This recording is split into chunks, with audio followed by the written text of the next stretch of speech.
The Iridian was a monster. At least, that's what the DataNet said. Jeremy Scora, however, saw something different in those terrified, multifaceted eyes. He finished suturing the last incision on the Glorgian space rat, its tiny chest rising and falling with the aid of the respirator. "Another one patched up," he muttered, wiping synthetic blood from his gloves. The metallic tang of the antiseptic filled the cramped surgery bay, a smell as familiar as his own weary sigh. He glanced at the chrono. Another cycle down, countless more to go. Each rescued pet, each mended limb, a temporary victory against the endless tide of galactic cruelty. He remembered a time when he believed he could make a real difference, a bright-eyed graduate eager to heal the universe, one creature at a time. Now, after years patching up victims of neglect, abuse, and outright sadism, the idealism felt like a faded, hollow image, a ghost of the man he once was. The faces of the tortured animals blurred into a single, haunting visage, a constant reminder of the darkness lurking beneath the glittering surface of the galactic community. His brother's face flashed in his mind. "You can't save everyone, Jeremy." A lesson learned in blood and fire. A klaxon blared, shattering the sterile silence.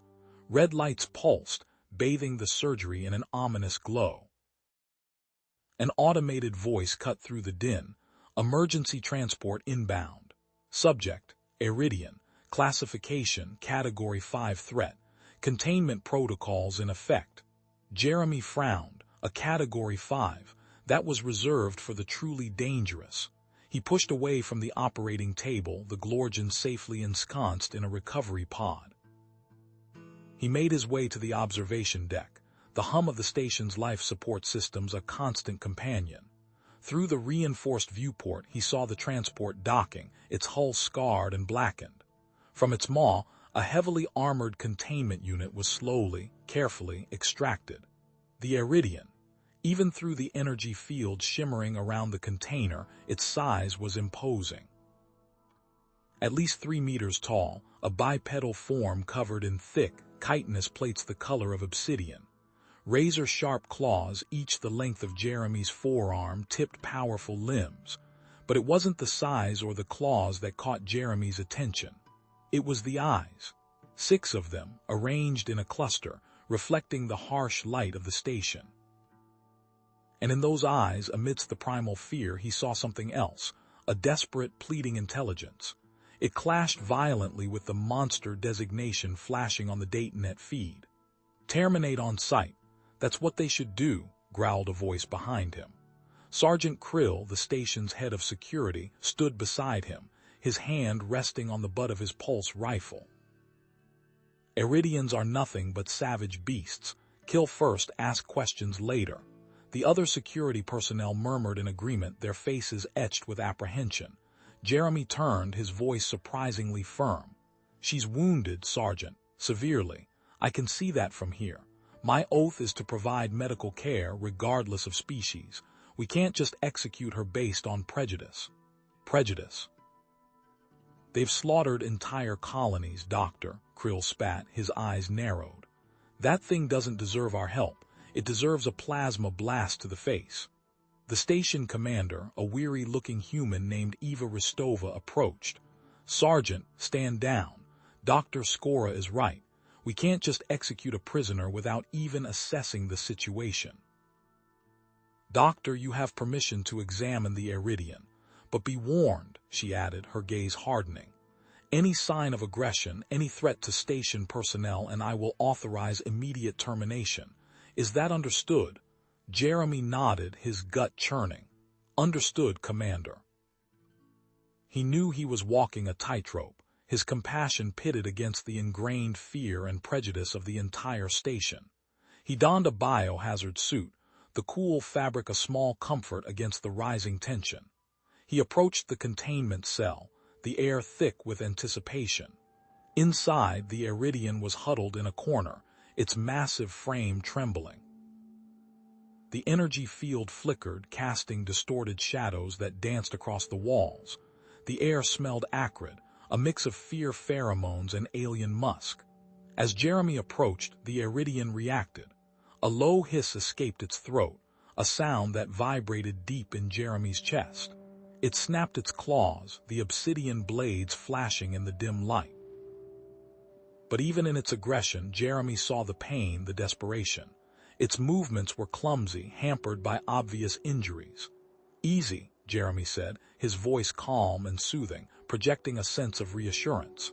He used the universal hand signals for non-aggression, techniques he'd learned dealing with xenophobic wildlife across the galaxy. "I'm here to help. You're hurt." He moved slowly, deliberately, keeping his hands visible. He needed to gain its trust, even a sliver of it, if he was going to have any chance of helping her. He noticed the way she favored her left leg, the subtle tremor in her massive frame. He had to get closer. As he circled the cell, he saw them. Unusual wounds, cauterized but ragged, inconsistent with standard weaponry. They looked targeted, like someone had deliberately tried to cripple, not kill. His curiosity peaked, overriding his caution. What had happened to this creature? He activated his medical scanner, its beam sweeping over the Iridian's body.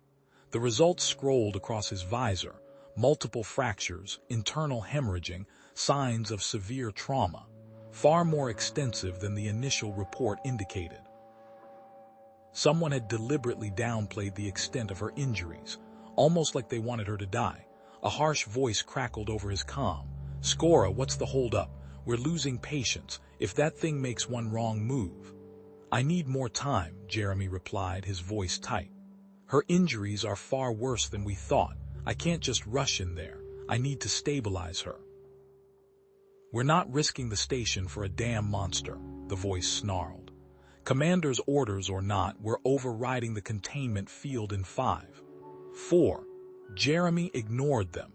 He focused on the Iridian, on the fear in its eyes, on the flicker of intelligence he saw beneath the surface. He made his decision. He reached for the anesthetic injector, his hand steady despite the pounding of his heart. "I'm going to help you," he said softly, his voice carrying through the cell. "Just relax." As he approached with the injector, the Iridian flinched violently. A guttural vocalization, almost a scream, tore from its throat.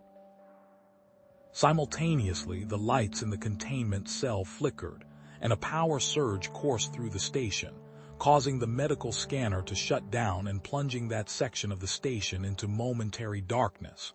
Jeremy stumbled back, his legs shaking. What had just happened? Was it a coincidence? Or was the Iridian reacting to something he couldn't yet see, something beyond the physical realm of pain and injury? A coincidence.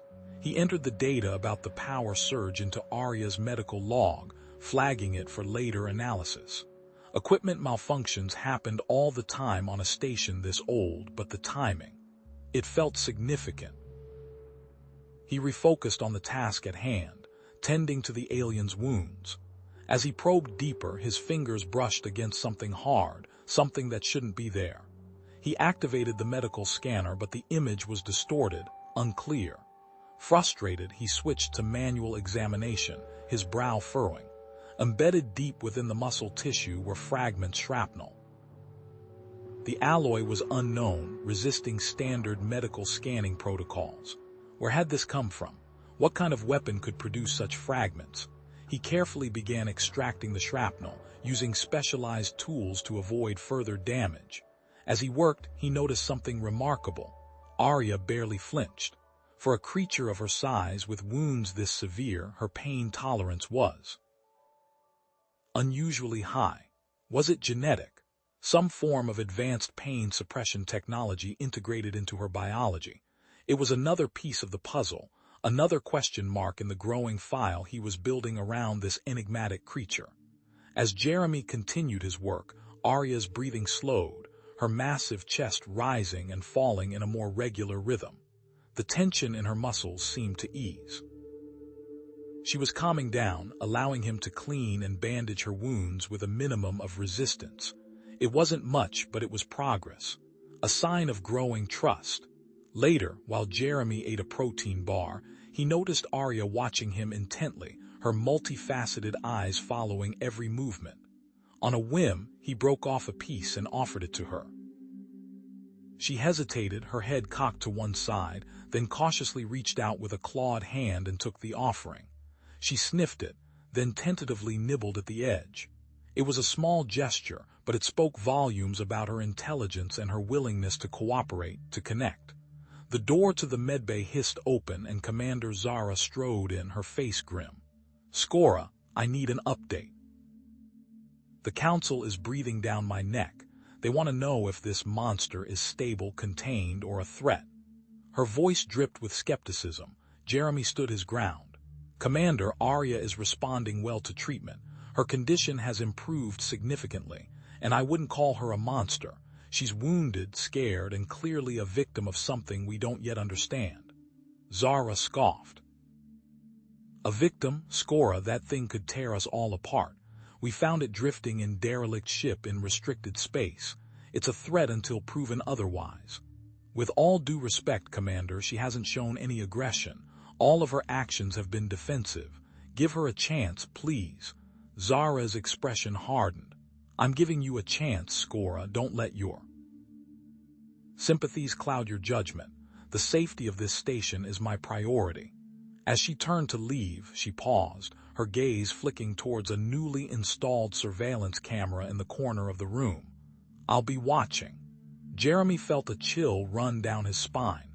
He wasn't just treating a patient, he was fighting a battle against fear and prejudice. He glanced up at the camera, a knot forming in his stomach. He was being watched, scrutinized. They didn't trust him. He returned his attention to Arya.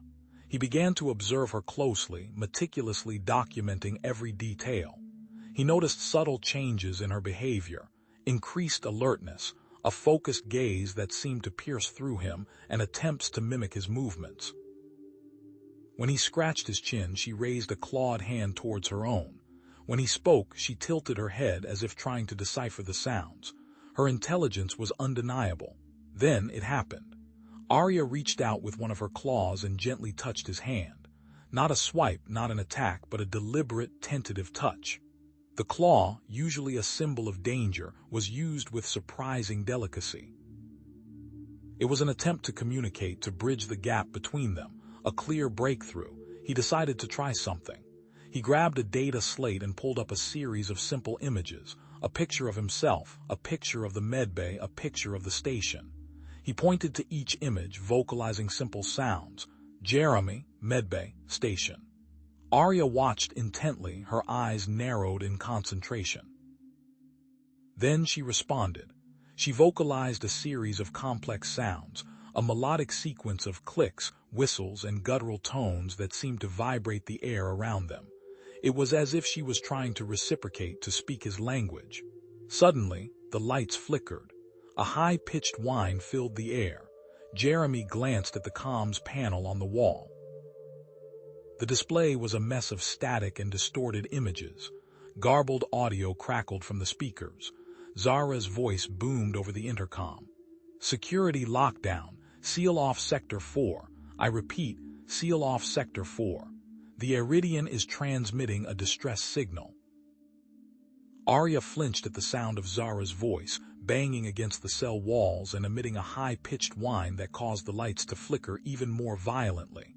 The comms panel sputtered and died, plunging the medbay into near darkness. "No, wait!"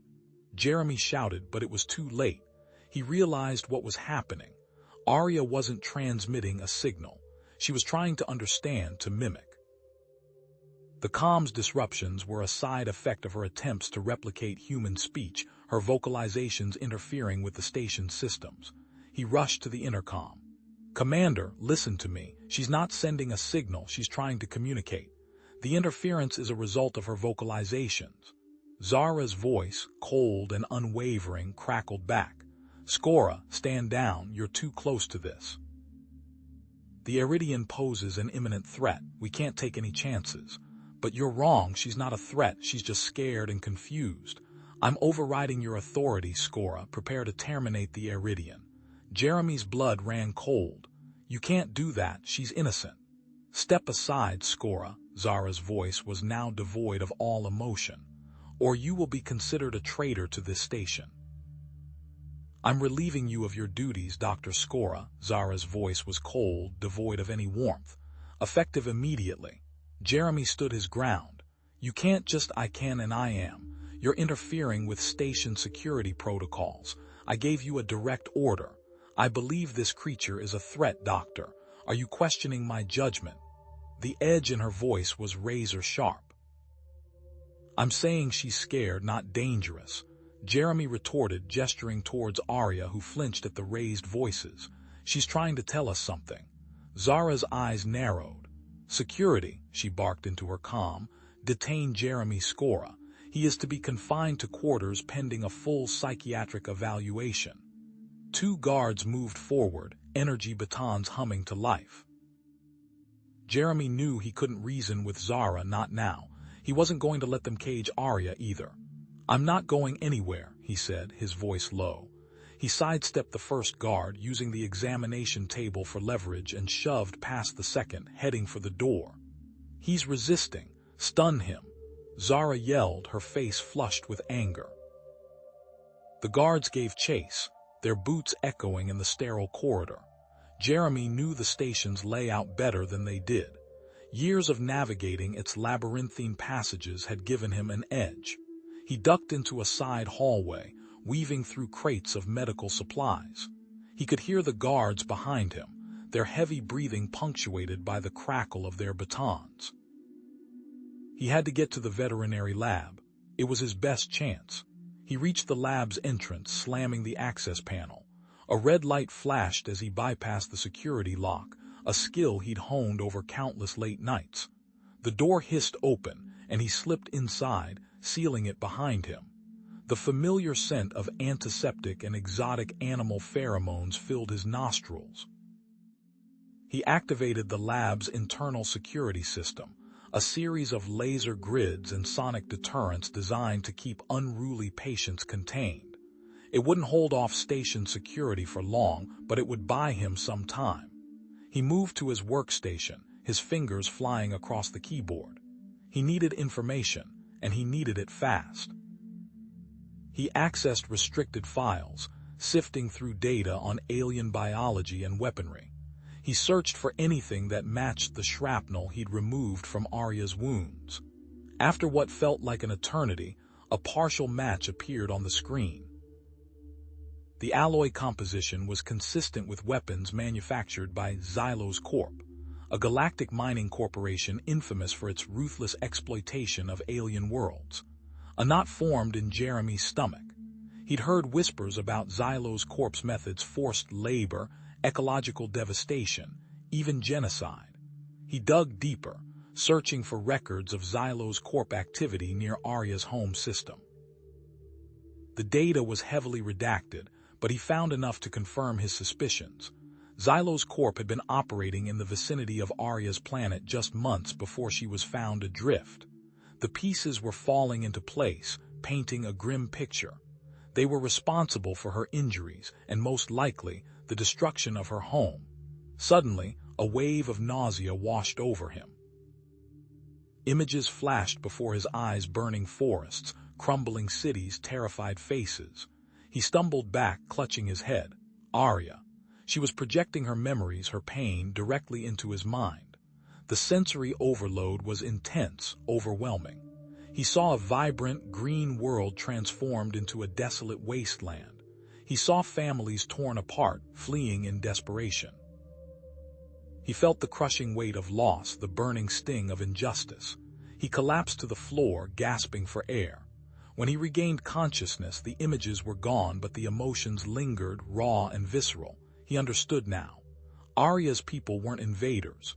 They were refugees, desperately trying to escape Xylos Corp's genocidal campaign. His determination hardened. He had to help her.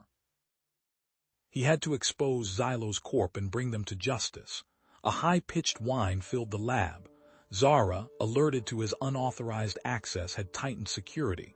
Drones were scanning for his heat signature. Skora, this is your last chance, her voice boomed over the lab's comm system. Surrender now, and we can dedication this peacefully. Jeremy ignored her. He knew peacefully meant imprisonment for him and certain death for Arya. He had to move, and fast. "They're coming," Arya's voice echoed in his mind, a faint whisper amidst the chaos. Through the vents. Jeremy scrambled to his feet, his eyes darting around the lab. The ventilation system, of course. He knew the schematics by heart. He grabbed Arya's arm, pulling her towards the nearest access panel. "Come on," he said, his voice urgent. "We have to move." He pried open the panel, revealing a narrow metal duct. It was a tight fit, but it was their only option. He boosted Arya inside, then followed, pulling the panel shut behind them. The air was thick with dust and stale recycled air. They crawled through the narrow passage, the metal grating digging into their skin. He could hear the drones buzzing outside, their sensors sweeping the lab. As they moved deeper into the ventilation system, Jeremy noticed Arya focusing intently. A strange energy crackled in the air. Then, the station's comms system experienced another surge, stronger than before. Lights flickered, and alarms blared intermittently. This time, the surge wasn't contained within the lab. Fragmented images from Arya's mind were projected onto the station's main view screen, a panoramic display that dominated the central concourse. For a fleeting moment, the bustling spaceport was replaced by the horrifying vision of Arya's homeworld, a planet ravaged by fire and explosions, its surface scarred and lifeless. The brief broadcast sent shockwaves through the station. Panic erupted in the concourse. People screamed, pointing at the view screen in terror. Some recognized the alien landscape, whispering about Xylo's corpse atrocities. Seeds of doubt were planted, questioning the station's official narrative. Zara, her face contorted with rage, ordered the view screen shut down. "That's enough," she screamed into her comm. "Skora is responsible for this terrorist act. He's using the alien to spread propaganda. I want him apprehended immediately. Use lethal force if necessary." Jeremy felt a surge of despair. Arya was inadvertently broadcasting her memories, unintentionally revealing the truth to the entire station. But Zara was twisting it, using it to fuel the fear and hatred. Suddenly, the ventilation shaft shuddered. A laser beam sliced through the metal, narrowly missing Jeremy's head. They were trapped. "Skora." Zara's voice echoed through the shaft. "You're out of options. Come out now or we'll burn you out." He peered through a crack in the vent, seeing Zara standing outside with a squad of heavily armed security officers. Her expression was grim, her eyes filled with a cold, unwavering tenacity. She truly believed he and Arya were a threat to the entire station. As Zara prepared to give the order to fire, Arya emitted a powerful telepathic pulse. The air crackled with energy. Zara's weapon sputtered and died, smoke curling from its barrel. The security team staggered back, clutching their heads, momentarily stunned. "Now," Arya's voice echoed in Jeremy's mind. He kicked out the ventilation panel, dropping to the floor. He grabbed Arya's hand, pulling her after him. "Come on, we're getting out of here." They sprinted down the corridor, dodging stunned security officers. He knew they couldn't stay here. They had to get off the station. He had to get Arya to safety. "The docking bay," he yelled, his voice hoarse. "That's our only chance." He didn't know what they would do once they got there. But one thing was certain.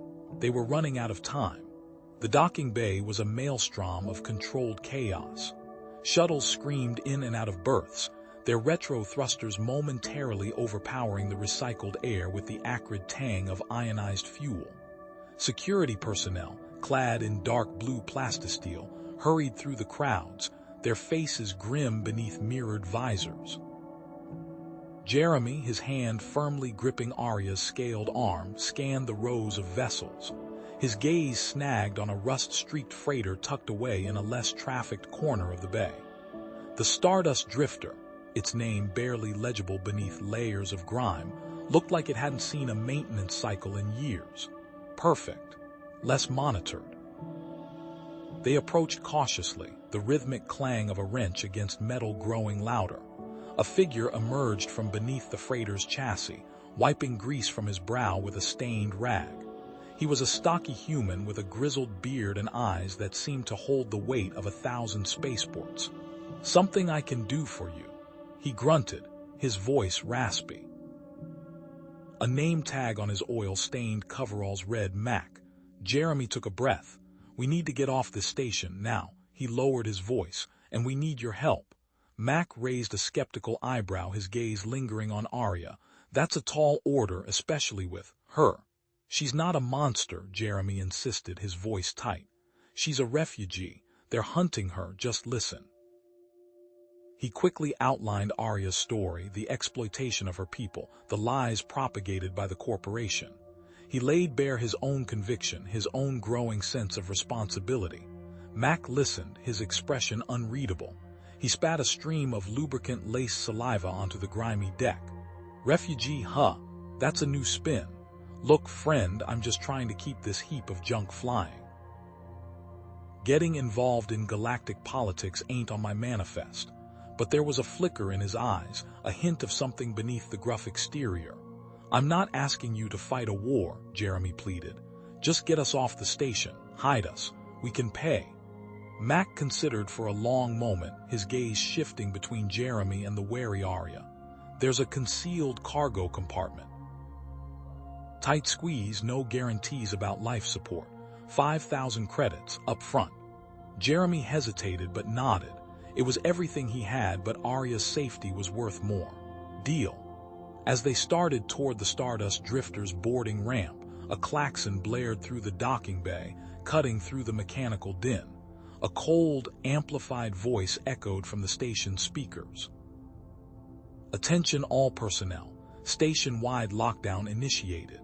Fugitives Jeremy Scora and Iridian subject Arya are to be apprehended immediately. A reward of 20,000 credits is offered for information leading to their capture." Zara. Panic erupted around them. People scattered, security officers converged, their weapons raised. Jeremy shoved Arya behind a stack of crates, the metallic tang of fear thick in the air. "Stay here," he hissed. "I'll figure something out." Hunkered down behind the crates, Arya reached out, her clawed hand gripping his arm. Her multifaceted eyes, wide with fear, conveyed a message he couldn't mistake: trust no one. Even Mac. Jeremy risked a glance back towards the Stardust Drifter. Mac was standing by the boarding ramp, seemingly oblivious to the chaos. But then Jeremy saw it, the subtle flicker of a handheld device, the furtive glance towards a passing security patrol. Mac was communicating with someone. Rage, hot and sudden, surged through Jeremy. He pushed himself to his feet, ignoring Arya's restraining grip. "You," he roared, striding towards Mac. "You set us up." Mac's eyes widened, a flicker of guilt replacing his cynical facade. "Hey, I didn't 20,000 credits, right?" Jeremy spat, his voice trembling with anger. "That's what you were reporting." Mac's hand moved towards a wrench lying on a nearby console. "Look, pal, a man's gotta eat." Before Mac could swing the wrench, Arya lunged forward, a guttural growl tearing from her throat. She didn't strike him physically, but a wave of mental force slammed into Mac, staggering him. His eyes glazed over, his body momentarily paralyzed. "Let's go," Jeremy yelled, grabbing Arya's arm. Their cover was blown. Security officers swarmed toward them, weapons raised. Jeremy grabbed a discarded plasma torch from a nearby repair station, igniting the blue-white flame. Arya, despite her weakened state, roared a challenge, her claws extended. The docking bay erupted in gunfire. Plasma bolts sizzled past them, melting the surrounding metal. Jeremy, wielding the torch like a makeshift weapon, deflected shots and created a path towards the Stardust Drifter. Arya, snarling and spitting, used her size and ferocity to keep the security officers at bay. A stray shot clipped Arya's shoulder, drawing a pained cry from her. She stumbled, her movements becoming sluggish. "Arya!" Jeremy shouted, his heart twisting with fear. He knew she wouldn't last long in this fight. They had to get out. Now. He reached the Stardust Drifter's boarding ramp, shoving Arya ahead of him. The cockpit door was locked. Cursing, he pulled a data cable from his belt, jamming it into the access panel. Sparks flew as he bypassed the security system. the acrid smell of burning circuits filling the air. The door hissed open. Jeremy shoved Arya inside, then scrambled after her, sealing the hatch just as Zara and her security team reached the ramp. "Skora, you're not going anywhere." Zara's voice crackled over a loudspeaker. Ignoring her, Jeremy slid into the pilot's seat, his fingers flying across the unfamiliar controls. He bypassed the ignition sequence, rerouting power directly to the engines. The Stardust Drifter shuddered, its ancient engines groaning to life. Plasma fire hammered against the ship's hull. Alarms blared. Warning lights flashed. Jeremy yanked the control stick, sending the Stardust Drifter lurching forward. He executed a wild, unpredictable maneuver, narrowly dodging a barrage of security fire. The ship bucked and swayed as it tore free from its mooring clamps. With a final, bone-jarring jolt, the Stardust Drifter shot out of the docking bay and into the black void of space. Jeremy slumped back in his seat, gasping for breath. He glanced at Arya, who was slumped against the bulkhead, clutching her wounded shoulder. Blood seeped between her claws. He rushed to her side, tearing strips of cloth from his tunic to bandage the wound. "Hold on," he murmured, his voice thick with concern. "I'll get you help." But he knew with a sinking feeling that the Stardust Drifter lacked the medical facilities Arya desperately needed. A harsh voice cut through the ship's comm system. "Stardust Drifter, this is station security. You are ordered to surrender immediately. Any further attempt to evade capture will be met with lethal force." It was Zara, her voice cold and devoid of emotion. "We will destroy your ship." Jeremy stared at the control panel, his mind racing. He could try to outrun them, but the Stardust Drifter was no match for a security cruiser. He could try to find a safe port, but every station in the sector would be on alert. He was running out of options. Then, a faint signal flickered on the ship's ancient comm scanner. A distress signal. Weak, intermittent, but definitely a distress signal. Its origin, a nearby abandoned research station, long forgotten by the galactic community. Medical supplies, a hiding place, a chance. Jeremy's hand tightened on the control stick. He had a decision to make. The Stardust Drifter bucked violently, alarms blaring a discordant symphony as Jeremy wrestled with the controls. Each shudder sent a fresh wave of pain through Arya, her multifaceted eyes squeezed shut. The ship, already a patchwork of repairs and jury-rigged systems, was groaning under the strain. "We must," Arya rasped, her voice a dry whisper. "Respond. Signal." Jeremy glanced at her, concern etched on his face. Her chitinous plates were dull, the vibrant colors muted by pain and exhaustion. "Arya, you're in no condition to be thinking about distress signals. We need to get you somewhere safe, somewhere with proper medical facilities." "Station. Research," she insisted, her grip tightening on his arm. "Iridian. Tech. Vital." He hesitated. Heading towards an unknown distress signal was a gamble, especially with Zara on their tail. But Arya's insistence, the desperation clinging to her telepathic emanations, tugged at his conscience. "All right," he conceded, "but only if you promise to rest." He reached for a medkit, clumsily tearing open a bandage. The flickering emergency lights cast long, dancing shadows across the small cockpit as he began to re-bandage the wound on her side, the alien flesh cool and strangely smooth beneath his fingers. Suddenly, a blip flared on the scanner, a contact, closing fast. "Damn it," Jeremy muttered. "Zara." He punched the thrusters, sending the Stardust Drifter careening into a nearby asteroid field. Jagged rocks, some the size of small moons, filled the viewport. He threaded the ship through the chaotic landscape, his hands a blur on the controls. Alarms screamed as near misses rocked the Drifter, each impact a brutal reminder of their precarious situation. Another shudder, this one deeper, more resonant. Life support. Compromised, the ship's computer droned. Oxygen levels decreasing. Jeremy's breath hitched. He glanced at Arya, her breathing shallow and rapid. He was now racing against the clock on multiple fronts. "Stardust Drifter, this is Zara Volkov." her voice crackled over the comms, smooth and menacing. "Stand down, Skora. Surrender the Iridian and I guarantee your safe passage." Jeremy spat. "Go to hell, Zara." He cut the comms, his eyes fixed on the swirling asteroids. Negotiation was a fool's game with her. She wanted Arya, and she wouldn't hesitate to use him as leverage. Ahead, a colossal structure loomed out of the darkness, the research station. It was a skeletal ruin, its hull breached in multiple places, exposing twisted metal and shattered compartments to the cold vacuum of space. Sections of it seemed to have been torn apart by some cataclysmic event. With a surge of adrenaline-fueled precision, Jeremy guided the battered Stardust drifter towards a relatively intact docking port. The magnetic clamps engaged with a metallic clang, sealing them to the station. He killed the engines, plunging them into an eerie silence broken only by the hiss of failing life support. The air inside the station was thin and frigid, biting at exposed skin. Jeremy activated his helmet's internal lights, casting a narrow beam that danced across the decaying interior.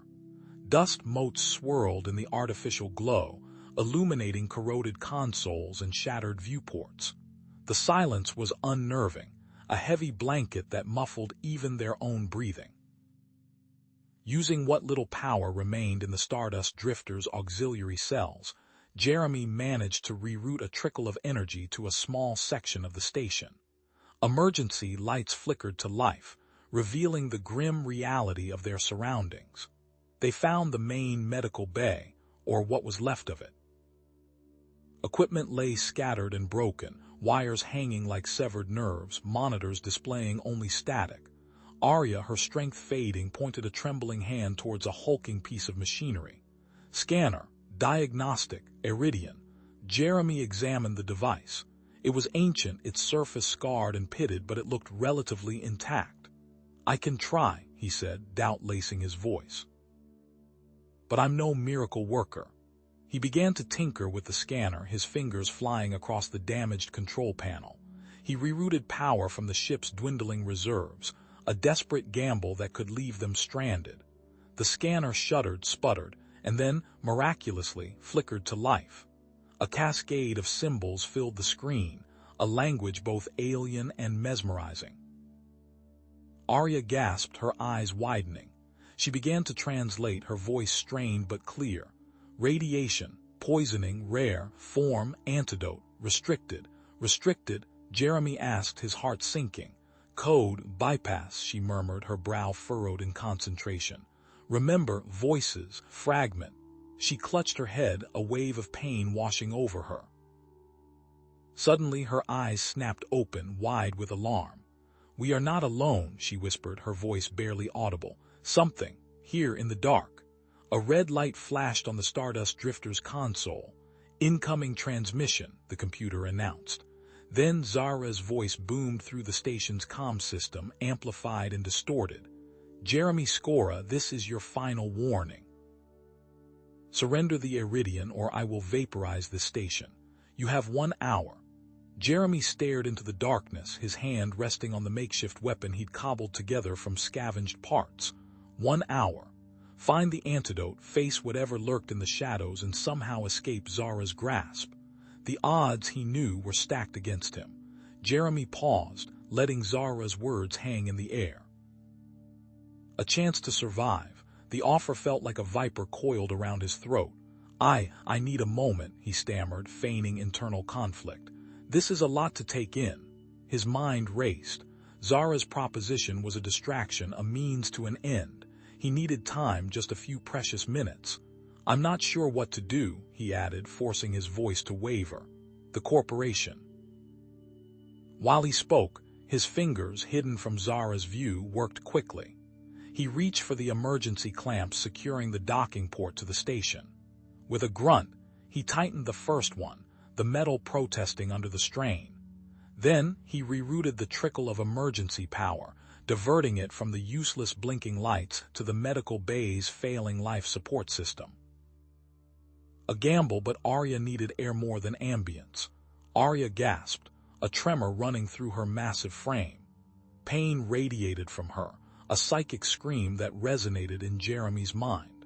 He could see the effort it took for her to focus, her multifaceted eyes clouded with agony. Even with his basic understanding of Iridian physiology, he could tell she was fading fast. Her mind brushed against his, a chaotic jumble of fragmented images, sterile white walls, cold metal tables, and masked figures looming over prone Iridians. A research facility. He saw scientists in lab coats, their faces obscured by visors, dissecting and probing, searching for something within the Iridian DNA. The images flickered and died, leaving only raw pain and terror. "Arya, easy," Jeremy urged, kneeling beside her. Her breathing was shallow, ragged. "Conserve your energy, don't push yourself." He reached for the water pack he'd salvaged and offered it to her. She looked at him, her eyes filled with a gratitude that transcended words, and accepted the makeshift canteen, drinking deeply. A flicker of movement in the periphery caught his eye. Something moved in the shadows near the deactivated diagnostic equipment, a shape too tall, too thin to be human. He hadn't seen it before. The creature emerged slowly, hesitantly. It was humanoid in form, but gaunt, almost skeletal. Its skin was translucent, revealing a network of glowing veins beneath. Bioluminescent markings pulsed softly across its face and limbs, casting an eerie glow in the dim light. Its limbs were unnaturally long, its fingers delicate and spindly. It didn't appear overtly hostile but curious, its large black eyes fixed on Arya. It took a cautious step forward, then another. Jeremy surged to his feet, grabbing a length of metal pipe he'd found earlier. It was a pathetic weapon, but it was all he had. He raised it defensively, planting himself between the creature and Arya. "Stay back," he warned, his voice tight with adrenaline. Arya's thoughts, clearer now, flooded his mind. Not enemy, failed, experiment, like me. The creature possessed a fragmented memory, a ghost of the bypass code, implanted during its forced creation. It gestured towards a damaged console on the far side of the room, its movements jerky and uncoordinated. The console's screen was shattered, but a faint pattern of light still flickered beneath the broken glass. The code. It was partially stored there. Suddenly, the lights flickered violently, plunging the medical bay into near darkness. The hum of the life support system sputtered and died. Zara had lost her patience. External power to the docking port. Offline, a voice crackled over the comms, sealing off that section. "Damn it," Jeremy cursed. They were out of time. He grabbed Arya's arm, pulling her to her feet. "We have to move." Now, hefting the metal pipe, he led Arya towards the back of the medical bay, the gaunt creature shuffling along beside them. Zara's forces would be breaching the station soon, their presence growing near. They had to evade capture, find another way out. The creature, surprisingly agile despite its frail appearance, led them through a maze of corridors and storage rooms, deeper into the station's underbelly. Finally, it stopped before a narrow opening in the wall, a hidden maintenance tunnel barely wide enough to squeeze through. Before they could reach it, a red light bathed the corridor. The heavy thud of armored boots echoed in the distance. "They're here," Jeremy hissed, shoving Arya towards the tunnel. "Go, I'll cover you." Zara's voice boomed through the corridor. "Skora, stand down. This is your final warning." He turned to face her, bracing himself. Zara and two heavily armed guards rounded the corner, weapons raised. They were trapped. Zara approached slowly, her helmet casting long shadows across her face. She stopped a few feet away, her weapon still trained on Jeremy. With a sigh, she reached up and removed her helmet. Jeremy gasped. Zara's face was a roadmap of scars, hideous burns and twisted flesh that spoke of unimaginable pain. The scars mirrored the images he had just seen in Arya's mind, the horrors of the research facility. "You think you're doing the right thing, Skora?" Zara asked, her voice raw and weary. "The corporation doesn't care about you or her. They lied to me, exploited me, just like they're exploiting her people." She gestured towards Arya with her weapon. "I'm offering you a chance to survive, both of you. I just can't let them gain any more power from this." Her hand tightened on the trigger, but she hesitated, her eyes pleading with Jeremy. Make a decision, Skora, now. Containment. Seal off sectors 4 through 7. No one in, no one out. Zara's voice, amplified by the station's comms, echoed down the corridor. Jeremy felt a chill despite the adrenaline coursing through him. Containment. It felt more like a cage being slammed shut around them. Something's not right, he muttered, hefting Arya higher. Her weight, normally manageable, felt crushing now, each shudder a jolt of pain that resonated with him. She's letting us get away too easily. Arya whimpered, a low, guttural sound that vibrated against his chest. He adjusted his grip, trying to ease the pressure on her wounded side. Easy, girl, almost there. He glanced back at Zara, her face a mask of dogged dedication. I'm buying you time, Doctor, Zara said, her voice tight. But I can't overtly help you anymore. My orders are shifting, get her to safety. That's all I can do. She turned sharply, barking orders at her troops. Jeremy didn't trust it, not one bit, but arguing was a luxury they couldn't afford. He turned and plunged into the dimly lit maintenance tunnel, Arya cradled in his arms. The air was thick with the smell of ozone and decay. The tunnel was a labyrinth of pipes, conduits, and access panels. Rust flaked from the walls at the slightest touch, coating everything in a fine orange dust. The low hum of the station's life support systems was a constant droning presence. Arya shifted in his arms, emitting a series of rapid clicks and whistles. It wasn't the panicked sound she'd made before. This was different, more purposeful. Suddenly, images flooded Jeremy's mind, fragmented, distorted, but undeniably there. Blueprints, schematics, the skeletal framework of the station itself. It was as if Arya were projecting her memories, or something else. She knows this place, he stammered, half to himself. She's showing me the way. Arya nudged his shoulder with her head, then pointed with a claw towards a narrow opening in the wall.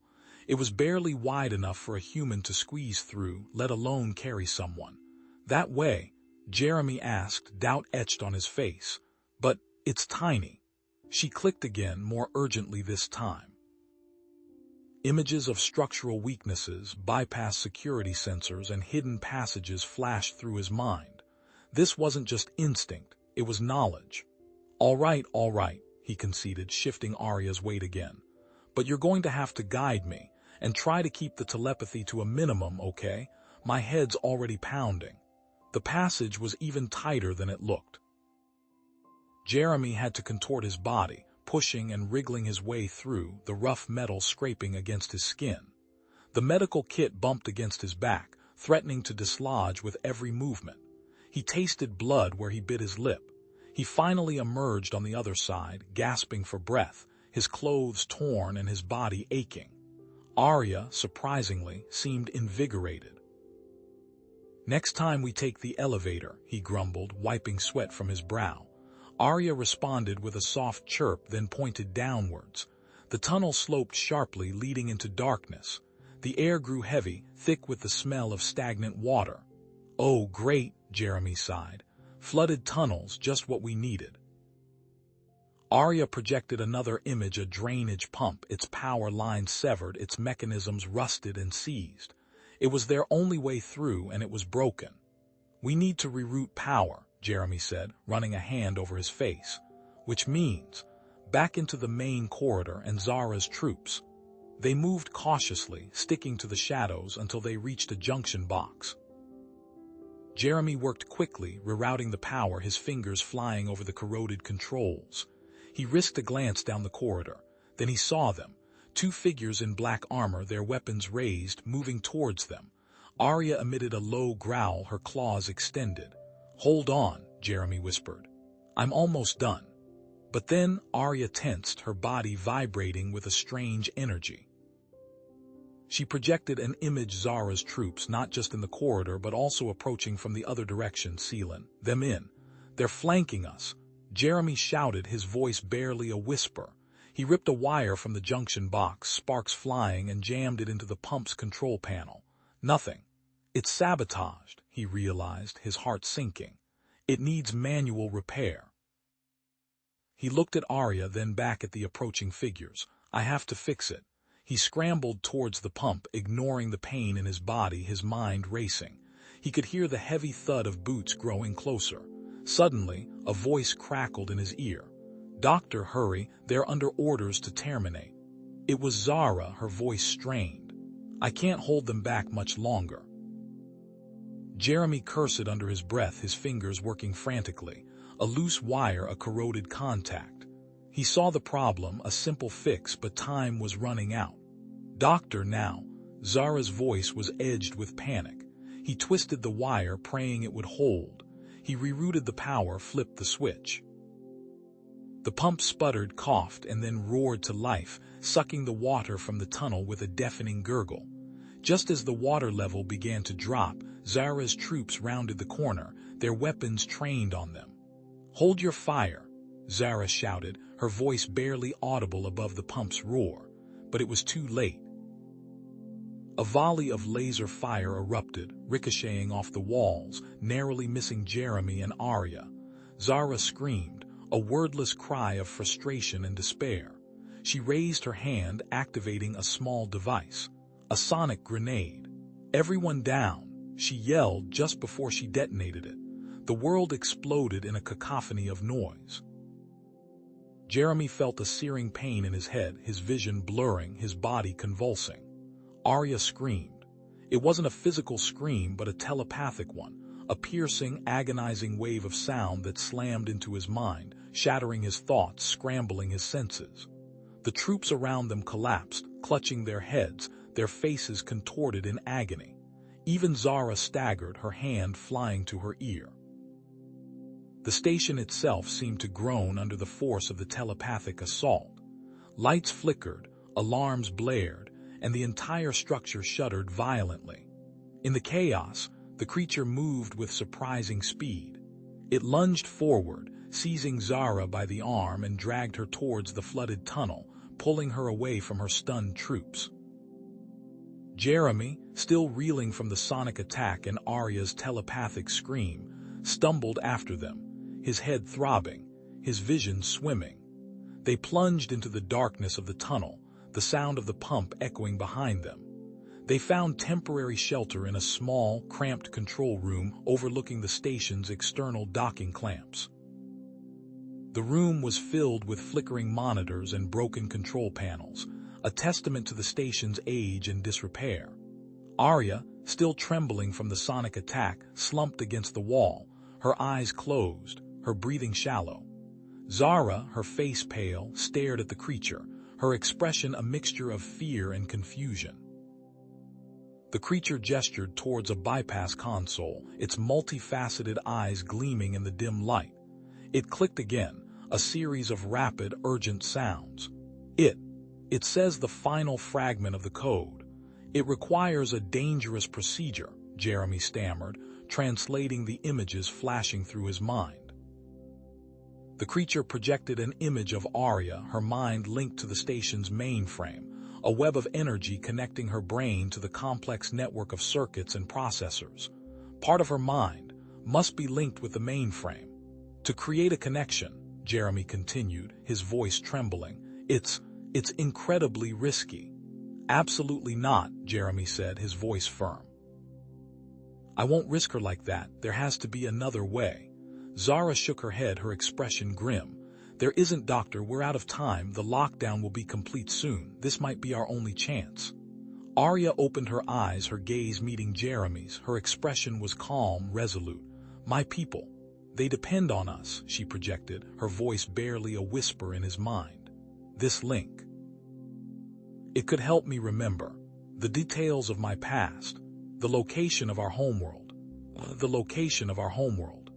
Jeremy blinked, his ears still ringing, a high-pitched whine that threatened to drown out the hum of the station. He reached up, fingers pressing against the sensitive skin behind his ears, trying to quell the persistent echo of the sonic grenade. The gesture pulled at the newly stitched gash on his arm, a sharp reminder of the risks they were taking. Zara's hand touched his shoulder, light but firm. Jeremy, are you all right? I am. Regretful. The sonic burst was necessary to disable the camera, but Her multifaceted eyes, usually sharp and calculating, softened with a flicker of concern. "We are running out of time."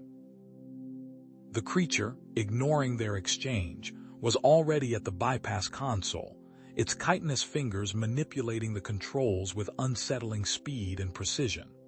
A low, guttural hum emanated from the machine as it reconfigured itself, tendrils of energy snaking across its surface. The air crackled with ozone.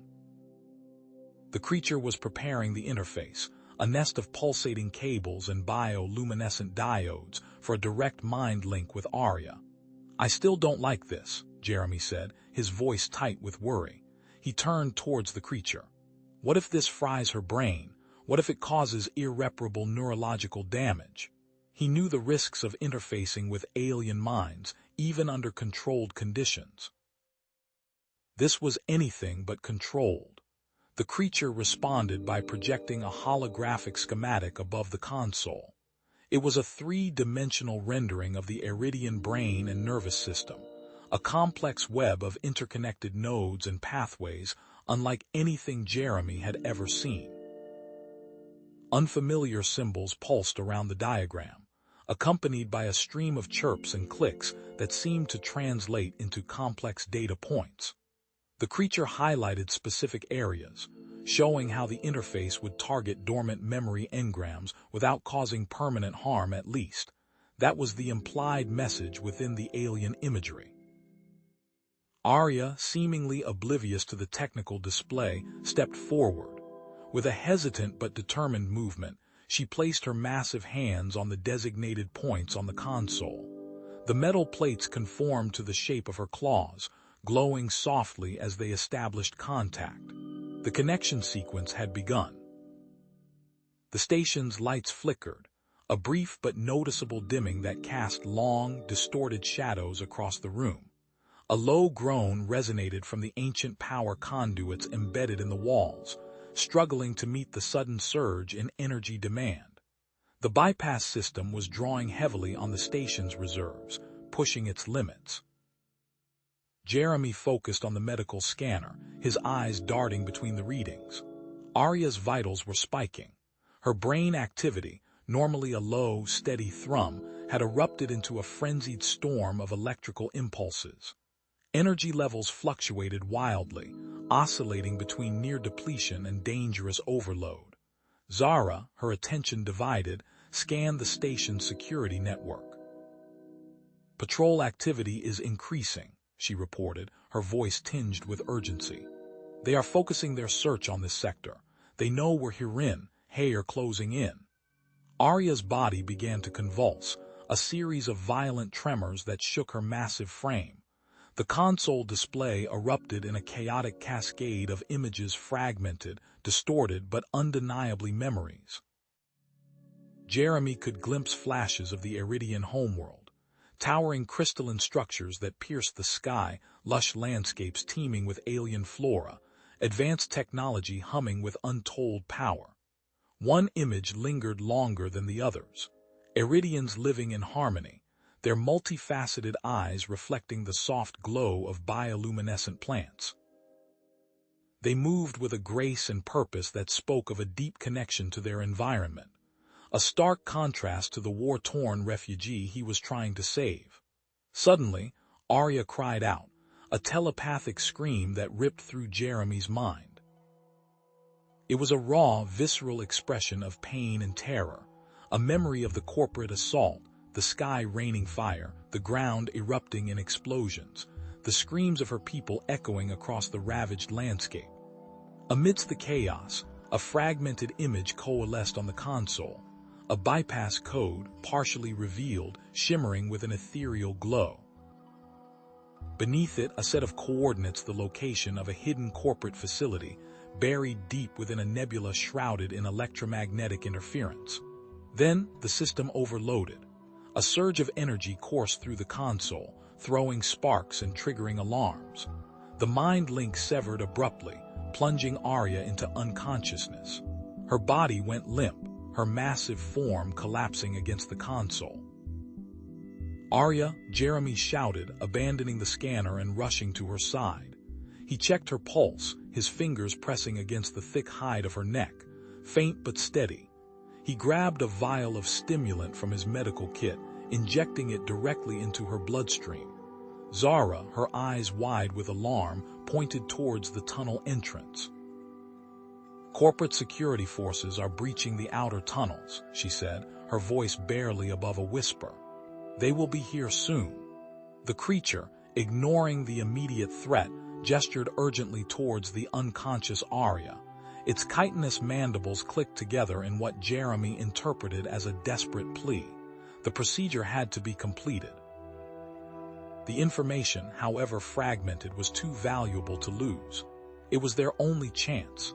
Jeremy's fingers danced across the biomonitor, adjusting the flow of nutrient solution into Arya's multifaceted veins.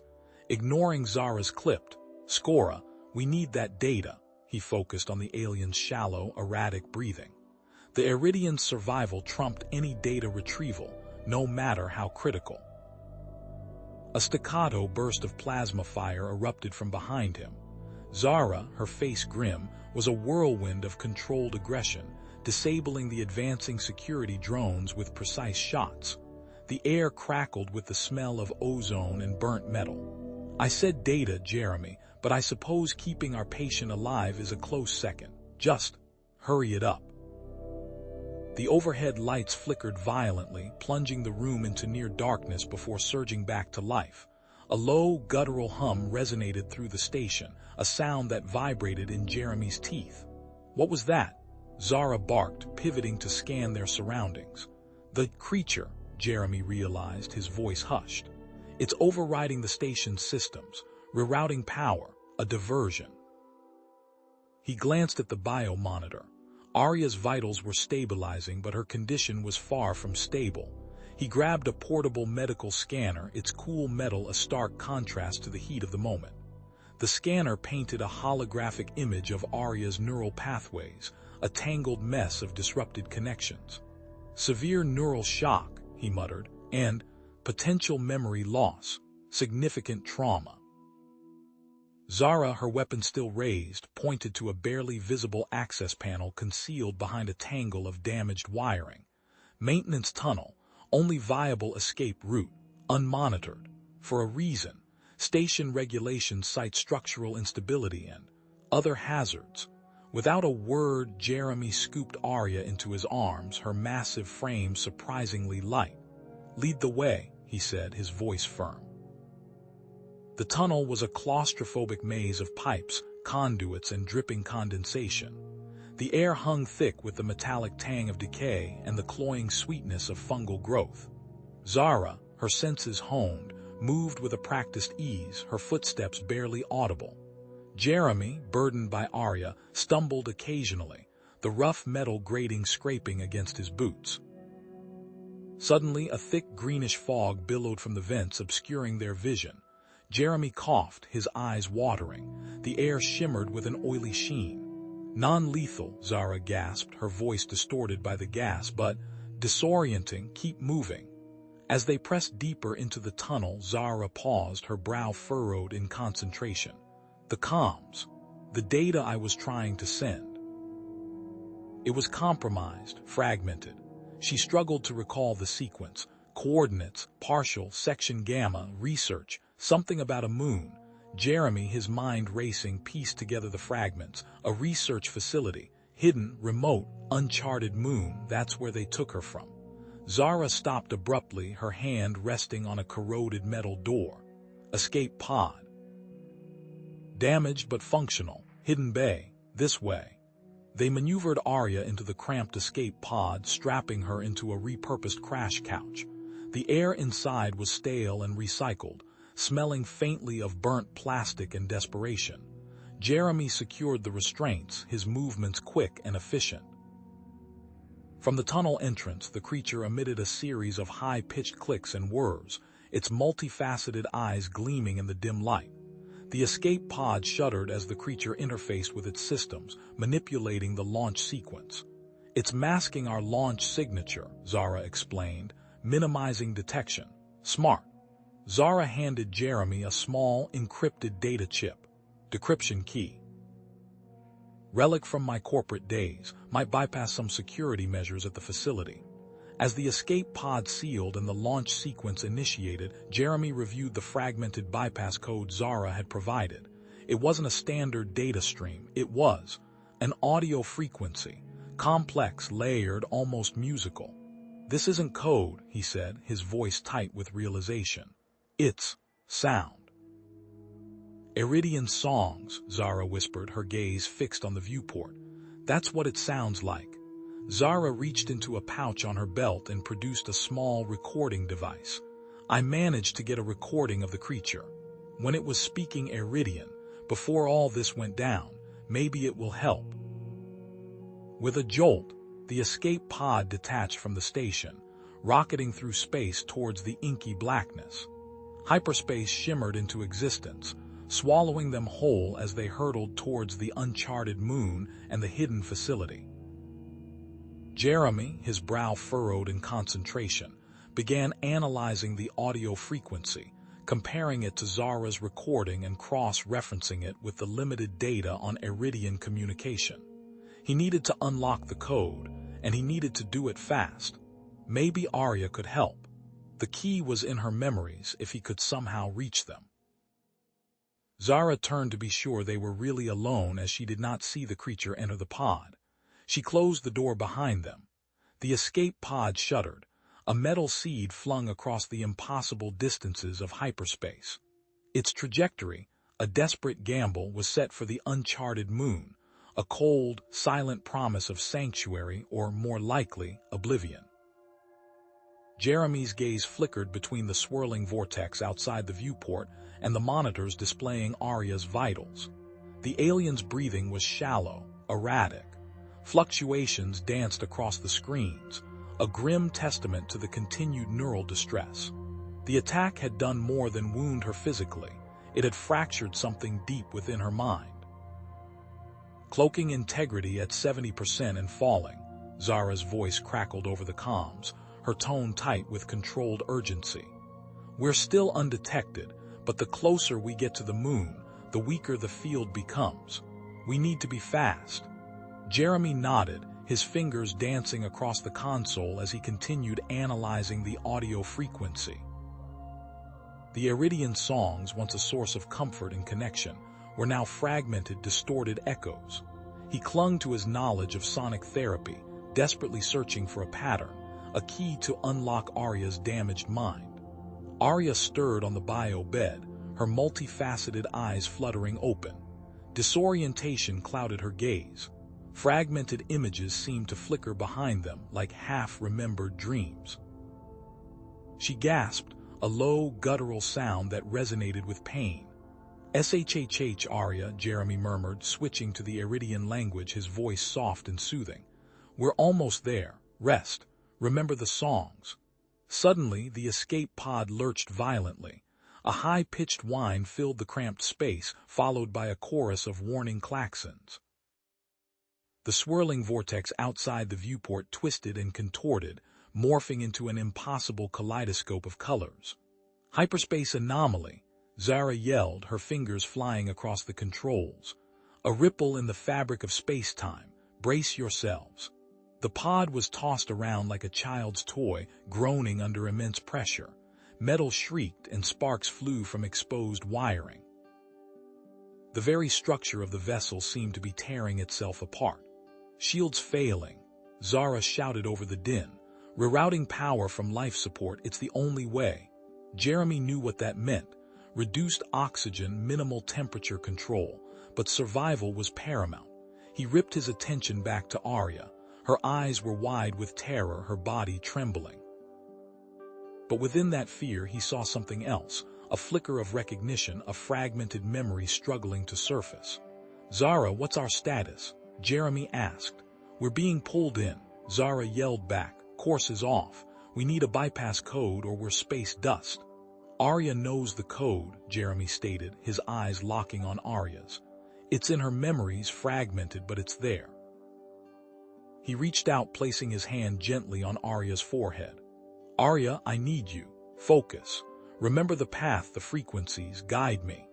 Closing his eyes, Jeremy focused his mind, reaching out telepathically, attempting to synchronize with Arya's consciousness. Images flooded his mind, swirling nebulae, complex mathematical equations, and snippets of haunting melodies. The bypass code wasn't a simple sequence. It was a symphony of sound, a series of counter-frequencies designed to navigate the treacherous currents of hyperspace. He gasped, pulling back, the mental assault almost overwhelming, but within the chaos he had glimpsed the key. "Zara," Jeremy shouted, relaying the sequence of counter-frequencies. "Input these now." Sequence Alpha 7, Delta 4, Echo 9. Zara's fingers blurred across the console. Entering sequence. Shields at critical. Engines powering up. The escape pod shuddered violently as Zara slammed the engines into overdrive, pushing against the relentless pull of the anomaly. Jeremy watched, his heart pounding in his chest as the swirling vortex slowly began to recede, the pod's trajectory stabilizing. With a final bone-jarring lurch, the escape pod broke free from the anomaly's grasp. Silence descended, broken only by the hiss of escaping atmosphere and the frantic beeping of damaged systems. Zara slumped back in her chair, her face pale with exhaustion. "We're clear, but the navigation system is fried. We're significantly off course but still within range of the moon." "Barely." Jeremy turned back to Arya. Her breathing was ragged, her body racked with tremors. The effort of accessing her memories had taken a terrible toll. "Her neural activity is spiking again," Zara said, her voice tinged with concern. "Her memories are degrading fast. We need to do something." "Neurostimulants," Jeremy said, his voice urgent. "Emergency dose. Now." Zara didn't hesitate. She grabbed a hypospray from the medkit and administered the injection. Arya gasped, her body arching against the bio bed. Slowly, her breathing began to even out, the tremors subsiding. As they approached the uncharted moon, a desolate sphere of rock and ice loomed into view. Hidden beneath its surface, nestled within a network of subterranean tunnels, lay the research facility. "Approaching target coordinates," Zara announced, her fingers flying across the console. "Initiating sensor sweep." Jeremy turned to Arya, his heart heavy with dread. He knew that this was their last chance. He needed to piece together the final element of the audio bypass frequency, the key to disabling the facility's outer defenses. "Arya," he said softly, taking her hand. "Can you hear me? We need the final sequence, the defense grid, the frequency." Arya's eyes flickered open, her gaze distant and unfocused. She mumbled a series of disjointed notes, her voice barely a whisper. Jeremy, with Arya's last bit of consciousness and Zara's technical skills, worked feverishly, piecing together the fragmented sounds, translating them into a coherent audio signal. "I think I've got it," Jeremy said, his voice tight with anticipation. "Transmitting audio bypass frequency now." He pressed the transmit button. Silence hung heavy in the air as they waited, every nerve on edge. Then the console erupted in a cacophony of alarms. "Automated defense turrets activating," Zara yelled, her eyes wide with alarm. "They've detected us." A crimson warning message flashed across the console. "Unauthorized access detected. Initiating lockdown protocol." The alarms blared red, harsh claxons cutting through the strained silence within the escape pod. Outside, the void shimmered with near misses. Each pulse of energy that whizzed past threatened to vaporize their fragile vessel. The audio bypass had failed spectacularly. Zara wrestled with the controls, her nucleus tightening. "Brace yourselves," she yelled over the din, throwing the pod into a violent spin. The interior lights flickered as the small craft bucked and weaved through the incoming laser fire, a desperate dance against oblivion. Jeremy, despite the G-forces trying to pin him to his seat, focused on the chaotic streams of energy lancing past. He tapped furiously at his console, bringing up schematics of the facility's defense grid. "There's a pattern," he shouted, his voice tight with concentration. "They're targeting based on energy signatures modulated, almost rhythmically. His brow furrowed. Wait a minute. The modulation. It's similar to the dampening field they were using on Arya. A cold knot formed in his stomach. They weren't just containing Iridians, they were actively suppressing their minds. Zara, divert auxiliary power to the comm system. I need to broadcast a modulated sonic pulse, a counter frequency. Zara, dodging another near hit, grunted. Doing it, but I'm rerouting life support. We've got maybe 5 minutes of breathable air. Jeremy worked feverishly, modifying the comm system. This should disrupt their targeting sensors, throw them off balance. He initiated the broadcast. A low, almost subsonic hum filled the pod, resonating in their bones. Outside, the laser fire stuttered, then faltered. It's working, Zara exclaimed, seizing the opportunity. They're blind for a few seconds. I'm moving us closer. The pod lurched forward, a desperate gamble towards the immense structure looming in the distance. I see a narrow access tunnel, Zara said, her voice strained.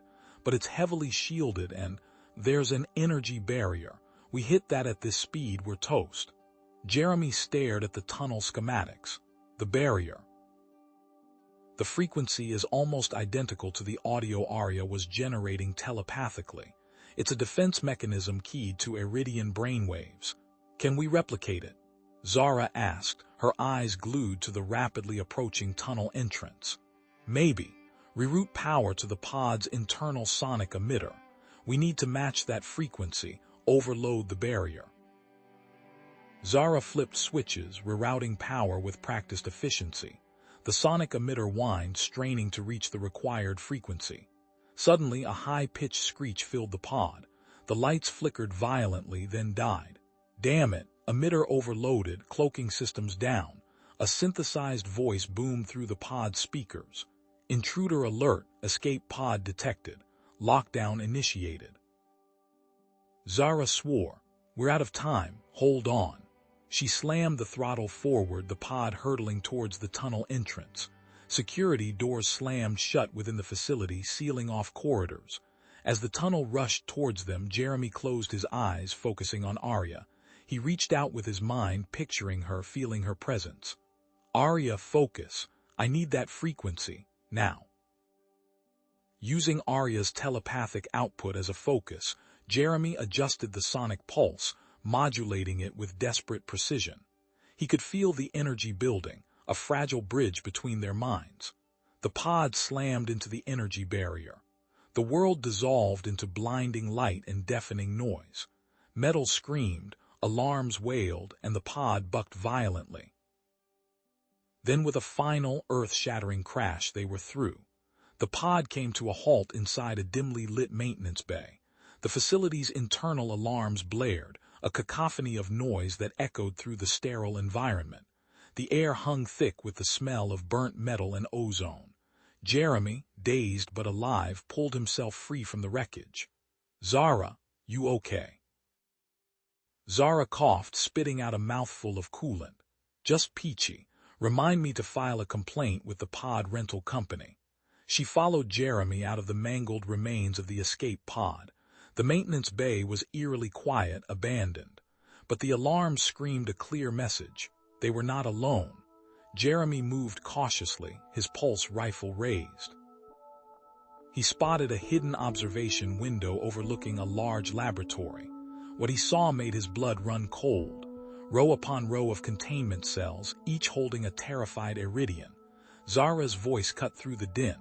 Movement, Sector 4. Looks like we've got company and they aren't security bots. Jeremy peered into the shadows.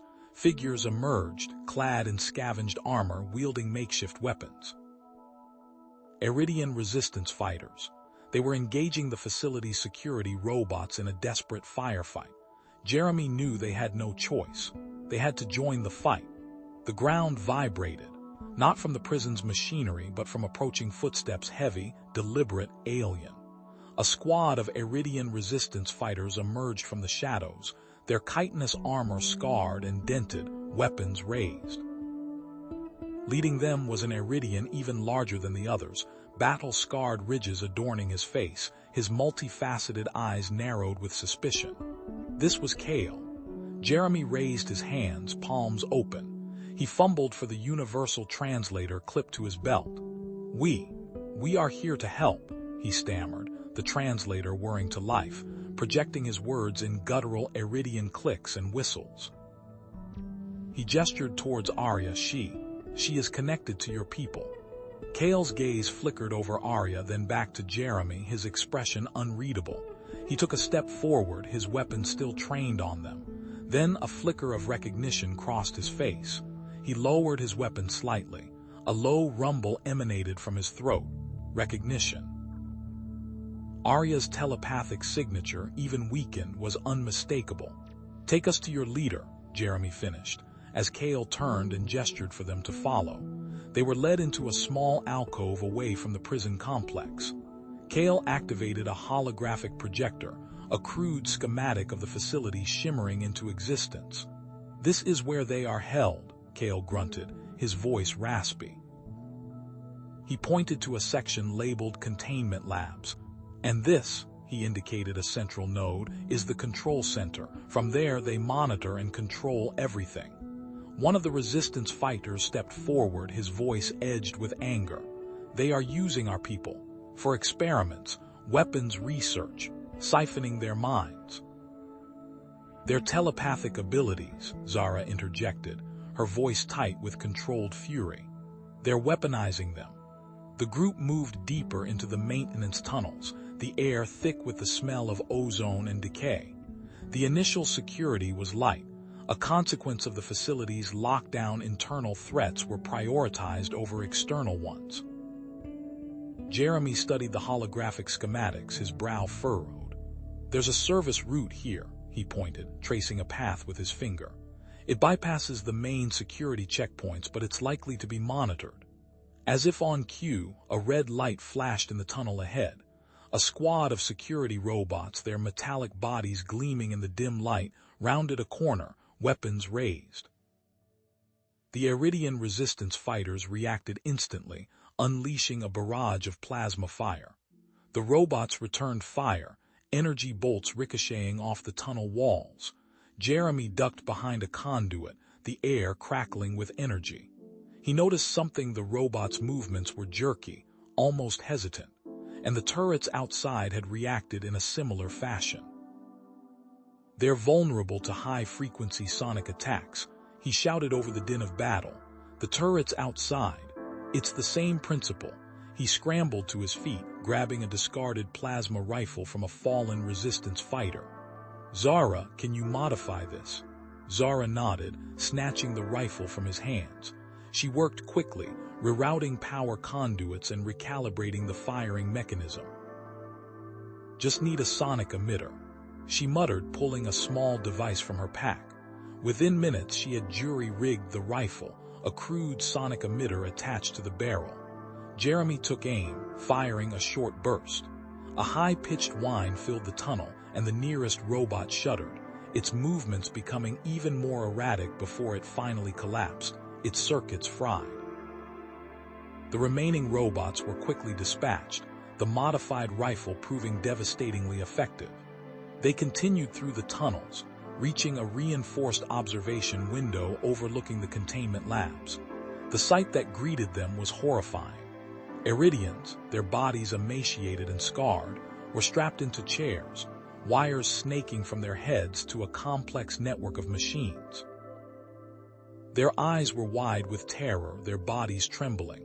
Arya whimpered, a wave of pain and fear washing over Jeremy. Her telepathic connection to her people was a conduit to their suffering. Her tenacity hardened. "They are draining their minds," Kale said grimly, siphoning their telepathic energy to power a new weapon. As they watched, a high-ranking scientist, his face cold and devoid of empathy, entered the lab. He barked orders at his assistants, gesturing towards the machines. "Increase the extraction process. We need more power." The machines whirred louder, and the Iridians in the chairs screamed, their bodies convulsing in agony. Jeremy clenched his fists, his fist clenched. He couldn't stand by and watch this happen. "We have to stop them," he said, his voice filled with a burning drive. "We have to rescue them." The group prepared to breach the containment labs, knowing that security would be heavily fortified in that area. "We'll need to find a way to get through those doors," Zara said, examining the schematics. "They're shielded against most forms of energy weapons," she added, her voice grim. "We'll need a physical breach." Kale pointed to a section of the schematic. "There is a hidden access point behind the main lab, an old service entrance, but it is guarded by a heavily armed security droid."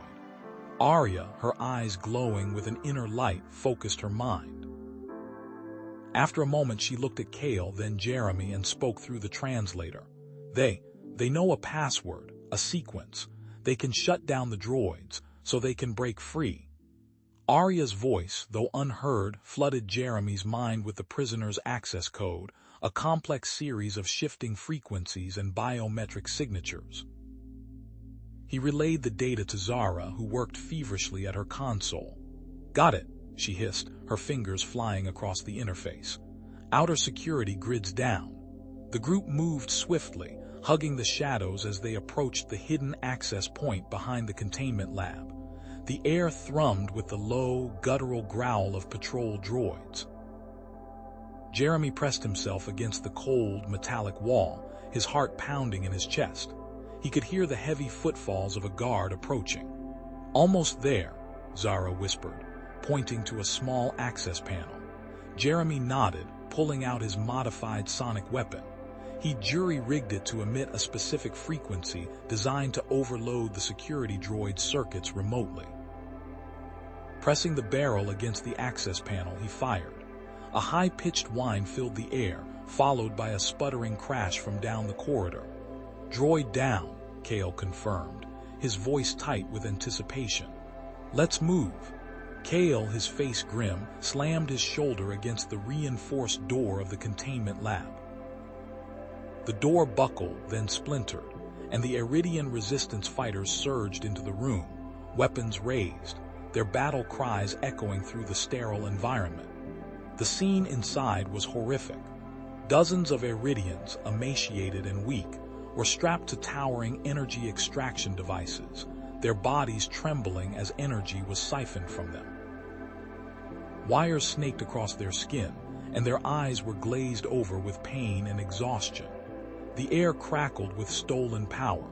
The scientists, clad in sterile white suits, shrieked in panic, scrambling for cover as the resistance fighters stormed the lab. One frantically reached for a large red button labeled failsafe, but an Iridian fighter, his eyes burning with righteous fury, tackled him to the ground. "Zara, with me," Jeremy shouted, pushing through the chaos. He and Zara began disconnecting the Iridians from the extraction devices, carefully severing the connections and administering stabilizing injections. He winced, feeling the residual radiation burn against his protective gloves.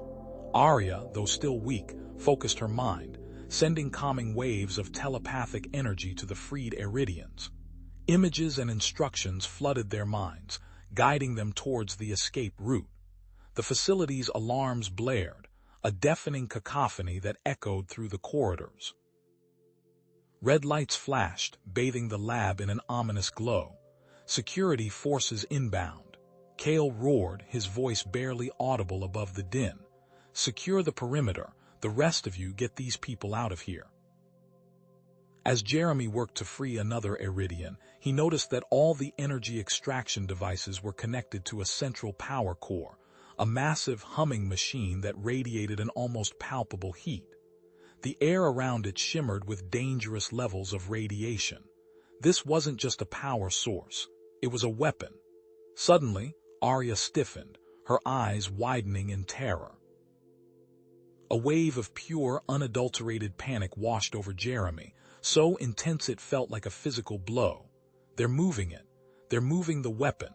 Zara, her face pale, grabbed Jeremy's arm. "There's a hidden transport bay behind the lab," she shouted, pointing to a section of the wall concealed by a holographic projection. "They're planning to move them." The first wave of corporation security forces breached the lab, their weapons spitting laser fire. The resistance fighters returned fire, creating a wall of energy blasts that momentarily held them back. The air filled with the acrid smell of burnt metal and the screams of the wounded. "Everyone move," Jeremy yelled, grabbing a flashbang grenade from his belt. He pulled the pin and tossed it towards the advancing security forces. A blinding flash and a deafening boom filled the lab, momentarily disorienting the attackers. Now, the Iridians, guided by Arya's telepathic instructions, stumbled towards the transport bay, their movements slow and unsteady. Kale and his remaining fighters laid down a withering barrage of fire, covering their retreat, but the security forces were relentless. Several resistance fighters fell, their bodies riddled with laser burns. As the group reached the transport bay, the scene that greeted them was even more horrifying than the lab. A massive, heavily armored transport vehicle stood waiting, its engines rumbling. The new weapon, a grotesque amalgamation of Iridian biology and corporate technology, was being loaded onto the vehicle, its surface pulsating with stolen energy. And the freed Iridians were being herded into the transport's cargo hold like cattle. Arya collapsed, her body convulsing, her mind overwhelmed by the psychic shock of sensing her people being moved, prepared for use as living batteries. The connection, once a lifeline, had become a crushing burden.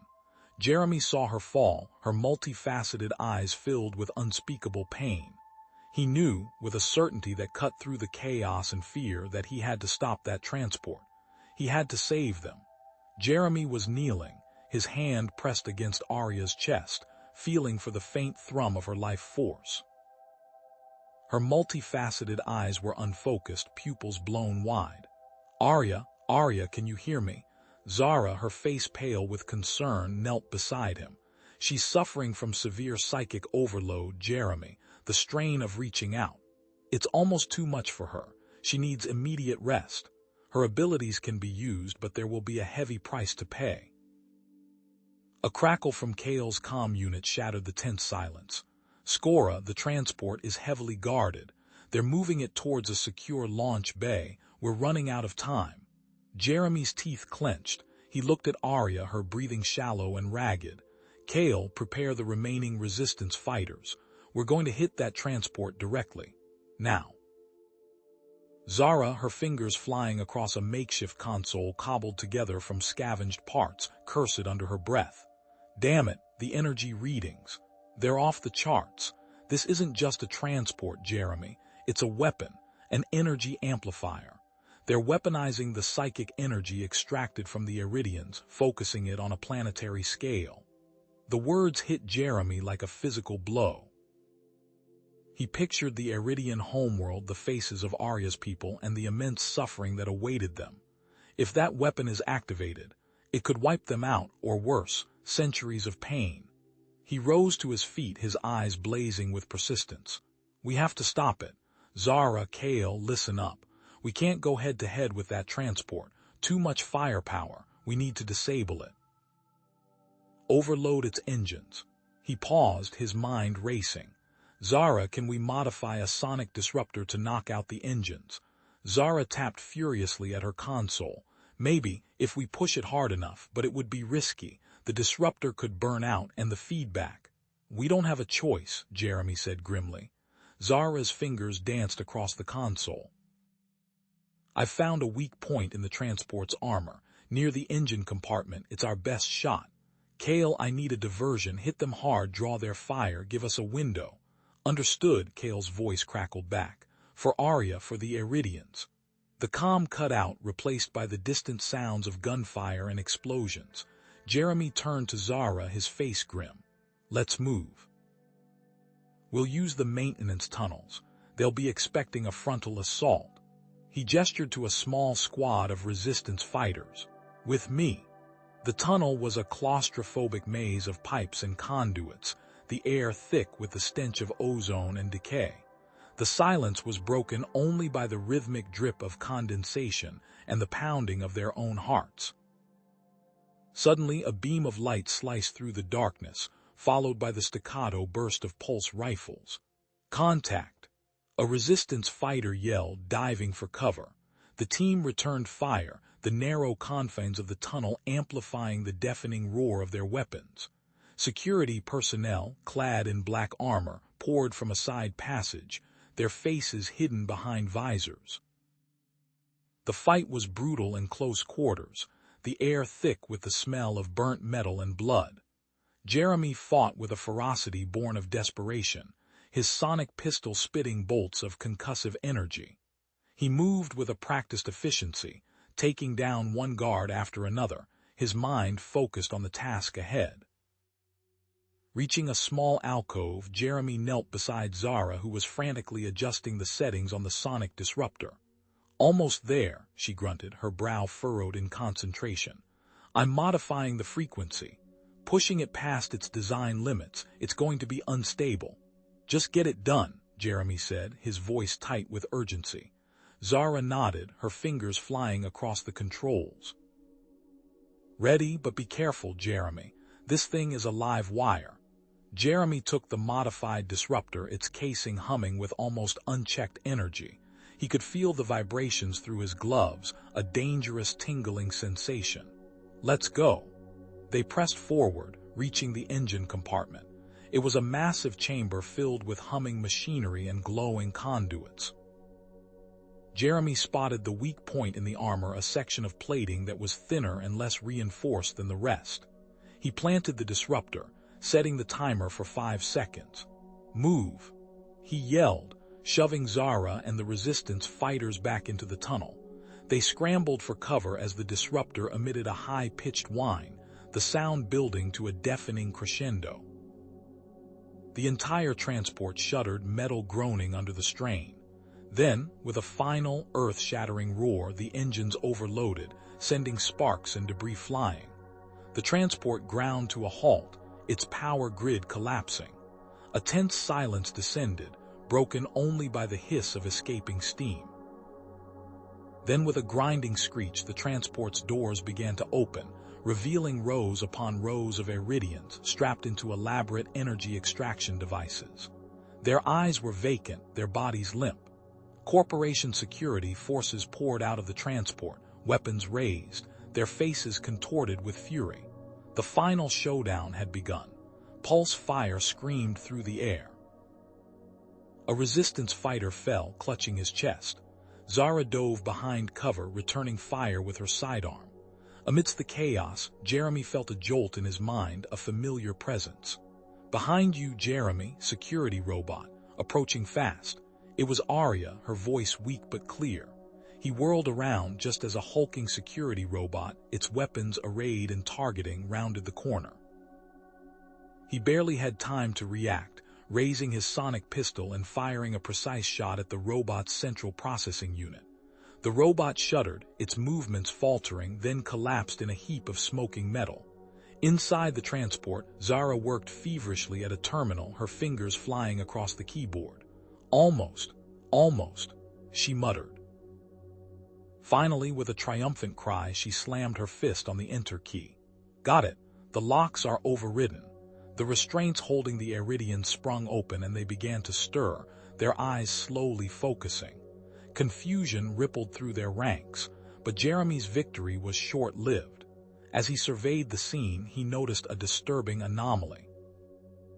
The energy extraction devices, though no longer physically restraining the Iridians, were still active, glowing with an ominous light.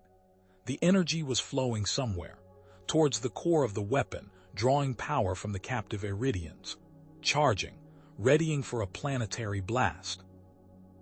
The planetary weapon activation countdown timer blazed across multiple screens, a crimson doomsday clock ticking away the final minutes. "Kale," Jeremy barked, his voice tight with urgency. "Get the freed Iridians to the escape pods. Now, Zara and I will handle this." Kale, his multifaceted eyes reflecting the red glare of the screens, nodded once, a silent acknowledgement of the dire situation. He turned and moved with surprising speed, herding the bewildered Iridians towards the transport bay. Zara, her brow furrowed in concentration, tapped furiously at a console. The weapon. It's drawing power directly from the enslaved Iridians, amplifying their psychic energy to create the planet-killer pulse. Jeremy swore under his breath. He could almost feel the psychic drain himself, a dull ache at the back of his mind. So, killing the power to the weapon. Kills them too, Zara finished grimly. Instantly, Jeremy hesitated, his gaze flicking to Arya, who stood beside him, her large eyes filled with a mixture of fear and commitment. He looked back at the screens, at the dwindling seconds. We don't have a choice. The only way to save them all is to overload the damn thing. That risks a catastrophic explosion, Jeremy, Zara protested, her fingers flying across the keyboard. This weapon is designed to channel immense energy if it goes critical. It's the only option, Jeremy said, his voice firm. What do you need? Zara took a deep breath, steeling herself. I'm trying to modify the sonic disruptor to create a feedback loop within the weapon's energy matrix, if I can get it to resonate at the right frequency. Suddenly, the door to the control room burst open, and a squad of security forces stormed in, led by a heavily armored commander. His power armor gleamed under the harsh lights, and the pulse rifle in his hands hummed with lethal energy. Skora, stand down, the commander bellowed, his voice distorted by the vocoder in his helmet. Before Jeremy could react, Arya stepped forward, her body trembling with exertion. Using her telekinetic abilities, she deflected several of the incoming pulse bolts, sending them ricocheting off the walls. Arya, no, Jeremy shouted, grabbing her arm. He and Zara dove behind overturned consoles, returning fire with their own weapons. Pulse bolts slammed into the metal, sending sparks and shards flying. I'm almost there, Zara yelled over the din of battle, her fingers a blur on the console. But this modification is risky, Jeremy. If it works, the weapon could explode with planet-shattering force. I understand, Jeremy replied, firing a burst of pulse energy at the advancing security forces. It's the only way. He turned to the remaining resistance fighters, their faces grim but resolute. Give us cover fire. We need to buy Zara time. A sudden burst of static crackled over the comms, followed by a cold, impersonal voice. This is General Varkos of the corporation. The activation code has been initiated remotely. There is no way to stop the planetary weapon from firing. The commander on the ground paused, his helmet turning towards Jeremy. Skora, you are interfering with a vital corporation project. Your actions are treason. The commander's voice was replaced by Varkos's, cold and metallic. I want him alive if possible, but I will settle for his corpse. Do you understand me? That veterinarian is a personal threat now. Zara slammed her fist on the console. Done, but the sonic disruptor is overheating. It's going to blow. Sparks erupted from the device, and the air filled with the acrid smell of burning metal. Ignoring the chaos around him, Jeremy grabbed the modified sonic disruptor. Its casing was glowing red, and smoke was pouring from its vents. He moved with iron will towards the weapon's central control panel, planting the device directly into the exposed circuitry. The weapon began to pulse erratically, its energy output fluctuating wildly. The lights flickered and the air crackled with static electricity. Suddenly, a chorus of cries echoed through the control room, a telepathic scream of pain and anguish. It was the enslaved Iridians, their minds overwhelmed by the intensifying feedback loop, begging for release.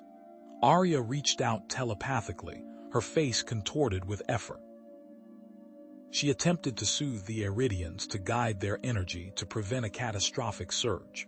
Then, with a blinding flash and a deafening roar, the weapon overloaded. A massive pulse of energy ripped through the control room, knocking everyone off their feet. The screens went dark, and the countdown timer froze, its crimson numbers frozen in time. Silence descended, broken only by the crackling of residual energy.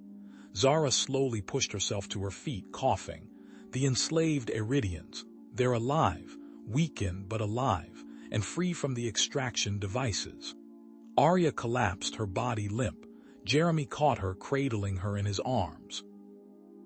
He looked at her face, pale and exhausted, and knew that she had been the key to preventing a full meltdown. A distorted voice crackled over the comms. "All units, retreat to the flagship. Varco's out. Skora, you will pay for this." Jeremy looked up, his eyes burning with dedication. He realized they couldn't stay here. They had to pursue the flagship, stop Varco's before he could reactivate the weapon remotely. "We're not done yet," he said, his voice low and dangerous. "We have to stop him." And they were moving. Jeremy, Zara, and the skeleton crew crammed into the stolen corporation transport, its utilitarian metal walls vibrating with terrifying power.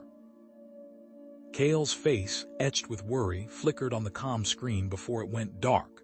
Evacuation protocols were initiated. Now this. The transport shuddered, struggling to keep pace with Varco's flagship, a behemoth of steel and malice that was already pulling away. "We're losing ground," Zara said, her fingers flying across the console. "I can reroute power from life support to the engines, but it'll get uncomfortable." Jeremy braced himself. "How uncomfortable? Let's just say you won't want to take a long nap." Zara initiated the reroute. The artificial gravity flickered, then stabilized at a lower setting. The air grew noticeably thinner, colder. Condensation beaded on the metal walls. Then a voice cut through the rising tension. "I can help," Arya's telepathic voice echoed in Jeremy's mind, stronger now. "There is a path between the rocks they will not see." Jeremy relayed the message to Zara, who input the coordinates. The transport plunged into an asteroid field, a chaotic ballet of rock and ice.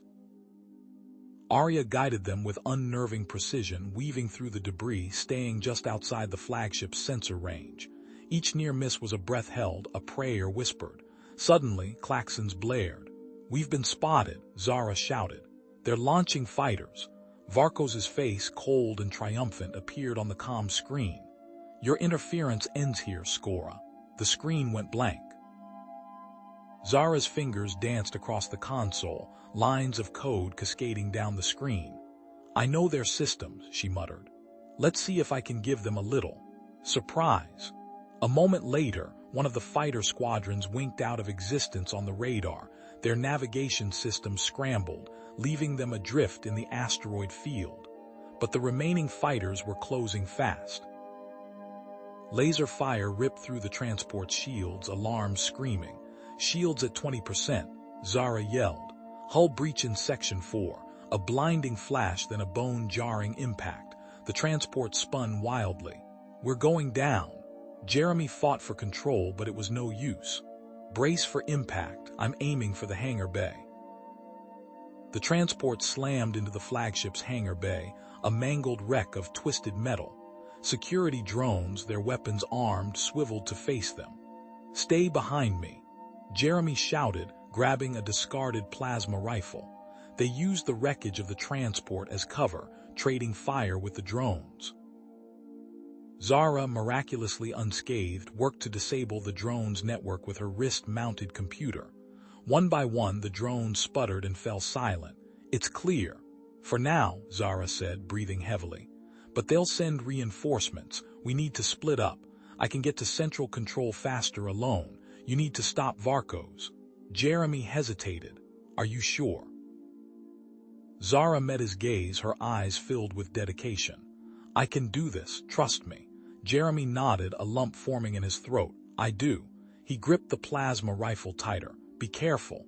Zara smiled, a fleeting, fragile thing. "You too." She disappeared into the labyrinthine corridors of the flagship. Jeremy moved quickly, relying on his instincts and the ship's schematics he'd briefly glimpsed. He navigated the corridors, encountering pockets of corporation security forces. He used guerrilla tactics, exploiting the ship's layout, turning corridors into kill zones. Every takedown, every fallen guard was a step closer to Varco's. Zara, meanwhile, was facing a different kind of battle. Security checkpoints, electronic locks, laser grids, each a new layer of defense. Her fingers blurred across the console, bypassing firewalls, cracking codes. Each successful breach triggered new alarms, the ship's internal security system screaming in protest. Finally, Jeremy reached the flagship's bridge. The doors hissed open, revealing Varkos standing before a bank of consoles, his eyes fixed on a holographic display. He was inputting the final command to remotely reactivate the weapon. Varkos turned, a cruel smile twisting his lips. "You're too late, Skora. The Iridian's fate is sealed." "Not if I can help it," Jeremy said, raising the plasma rifle. "You misunderstand," Varkos said, his voice filled with chilling calm. "Even if you stop me, it won't matter. I've implemented a failsafe. If the weapon cannot be controlled, the flagship will self-destruct. The Iridian homeworld will be cleansed one way or another." A wave of nausea washed over Jeremy. He heard Arya's voice in his mind, filled with terror. "Jeremy, I feel it. A surge of energy, the weapon. It is building." Zara's voice, strained and urgent, echoed in his ear. "Jeremy, the failsafe. He's locked me out of critical systems. I can't disable it." Jeremy lowered the plasma rifle. This wasn't just about stopping Varkos anymore.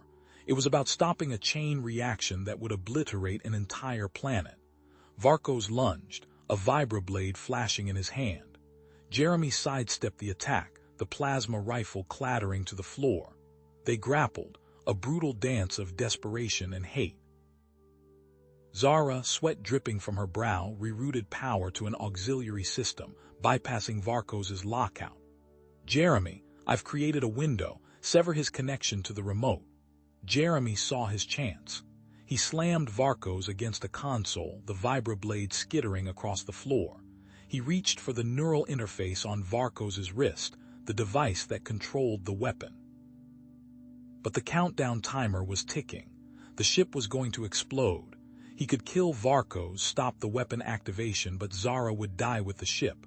Or he could try to save Zara, but the Iridian homeworld would be destroyed.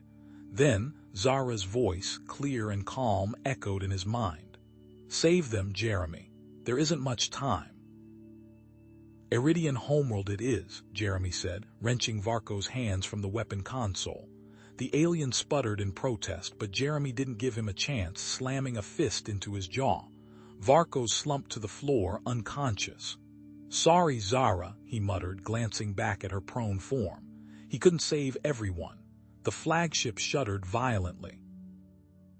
Alarms blared, a cacophony of klaxons and distorted announcements. The self-destruct sequence had accelerated. He had to get out now. Jeremy sprinted toward the bridge exit, barely dodging a shower of sparks as a conduit exploded overhead. The metal deck buckled beneath his boots, groaning under immense stress. He scrambled through the doorway as the first explosions ripped through the bridge, the force of the blast throwing him forward into the corridor. Collapsing corridor, Section 7. Security checkpoint ahead. Starboard route compromised. Arya's voice, a cool whisper in his mind, cut through the chaos. He trusted her implicitly. He veered left, ignoring the emergency lights that flickered erratically, casting long, distorted shadows. He rounded a corner and nearly collided with a squad of corporation security forces, their weapons raised. They were clad in black armor, their faces obscured by visors. "There he is, get him." One of them barked. Jeremy didn't have time to fight. He spotted a damaged support strut and with a desperate heave, slammed his shoulder into it. The strut gave way with a screech of tearing metal, and the ceiling section collapsed, burying the security forces under tons of debris. He didn't wait to see the outcome. He ran. The escape pod bay was a scene of pandemonium. Crew members fought for access to the few remaining pods. He spotted one, its hatch sealed, the activation light glowing green. A knot of security personnel struggled to pry it open. "Out of my way," Jeremy roared, tackling the nearest guard. He grabbed a discarded plasma rifle and fired a short burst, scattering the others. He punched the release and the hatch hissed open. Only one functional pod. Limited life support. It would have to do. He strapped himself in, the pod shuddering as explosions rocked the ship around them. He initiated the launch sequence. The pod shot out of the bay, hurtling through space as the flagship disintegrated behind him. Debris peppered the pod and a warning light flashed on the console. Navigation systems damaged. Great. The escape pod drifted, tumbling end over end, a helpless speck against the backdrop of the stars. Then a new threat appeared on the sensors, automated defense platforms dripping with weapons guarding the Iridian homeworld. They had him targeted. Trust me, Jeremy. I can guide you. Focus. Arya's voice was stronger now, resonating with power. He closed his eyes, focusing on her presence in his mind. The defense platforms powered up their weapons, ready to obliterate the escape pod. Then, at the last possible second, a narrow window opened. One section of the defense grid went offline, creating a gap just large enough for the pod to slip through. Arya had done it. The pod plunged through the atmosphere, buffeted by turbulence. The damaged navigation systems were useless. Jeremy braced himself for impact. The crash was violent, the pod slamming into the ground with bone-jarring force. He blacked out for a moment, then slowly regained consciousness. He unbuckled the harness and stumbled out of the wreckage. The air was thick with smoke and dust. Before him lay a desolate landscape, the ruins of a once thriving city stretching as far as the eye could see. The Iridian homeworld, devastation. A soft rustling sound made him turn. A group of Iridian refugees emerged from the shadows, their multifaceted eyes wide with caution. They were gaunt and weary, their bodies scarred by the war. One of them, a female with a regal bearing, stepped forward. Her name, Arya projected, was Lyra. "You are the human," she said, her voice a melodic hum. "Arya has shown us your face, your heart. We are grateful for your help." "The weapon," Jeremy said, his voice hoarse. "Is it still active?" Lyra nodded grimly. "It is. The energy field is destabilizing our ecosystem. Our planet is dying." She paused. "There is a hidden underground facility built long ago that contains technology that could neutralize the field, but it is heavily guarded by corporation drones." Jeremy felt a wave of exhaustion wash over him. Zara, the flagship, this ravaged world. But he couldn't give up, not now. "I'll help you," he said, his voice firm. "Tell me what you need." "I will show you the facility, Jeremy. The drone patrol patterns, the weaknesses." Arya's voice filled his mind, providing him with a tactical overview. They moved cautiously through the ruins, Jeremy leading the way, his plasma rifle raised. They rounded a corner and came face to face with a patrol of corporation drones, their weapons trained on them. The battle was short and brutal. Jeremy and the Iridians used guerrilla tactics, ambushing the drones from the shadows. Plasma fire scorched the ruins.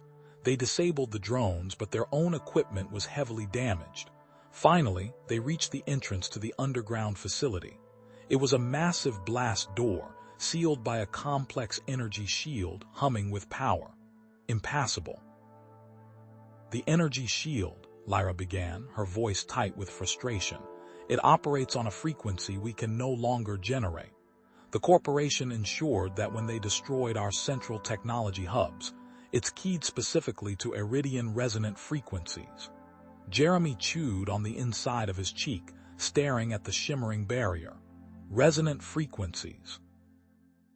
"You know, back on Earth, we used similar frequencies for old broadcast systems. Subharmonics, carrier waves. I might be able to rig something." Hope flickered in Lyra's multifaceted eyes. You can replicate it." "Replicate might be a strong word," Jeremy admitted, already turning towards the mangled escape pod. "But I can jury-rig a device to emit something close. It won't be elegant, but maybe it'll be enough to disrupt it." He spent the next few hours wrestling with twisted metal and sparking wires. He salvaged components from the escape pod's wreckage, cannibalizing its comm system and power converters. He even managed to pry some usable circuits from the deactivated corporation drones, their metallic corpses scattered around the landing zone like fallen soldiers. The air crackled with the smell of ozone and burning plastic as he soldered, spliced, and coaxed the alien technology into something resembling a functional device. As Jeremy worked, Lyra recounted stories of the Iridian civilization before the corporation's arrival. She spoke of their deep connection to the planet, their intricate understanding of its ecosystem, and their harmonious way of life. She described cities that blended seamlessly with the natural landscape, powered by geothermal energy and bioluminescent flora. She talked about the Iridian people's innate ability to communicate with the planet, sensing its rhythms and anticipating its needs. With each story, the weight of their loss became more palpable, fueling Jeremy's persistence. Finally, after what felt like an eternity, Jeremy straightened up, wiping sweat from his brow. "All right, I think I've got something." He held up a cobbled-together device, a Frankensteinian creation of wires, circuits, and salvaged metal. "It's not pretty, but it should emit the frequency we need." Lyra examined the device with a mixture of hope and apprehension. "Will it work?" Jeremy grimaced. "That's the problem, it needs power, a lot of it, more than I could scavenge." He gestured to the device. "And something to amplify the signal. As is, it'll be like shouting at a hurricane." Lyra closed her eyes for a moment, her brow furrowed in concentration. There is a type of bioluminescent flora deep within the underground facility. It contains a high concentration of bioenergy.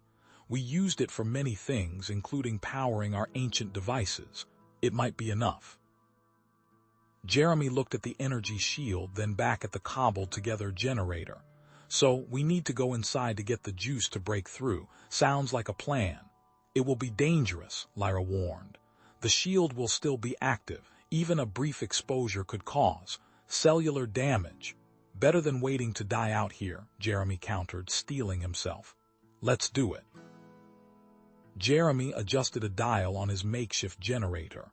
The device hummed, emitting a faint, high-pitched whine.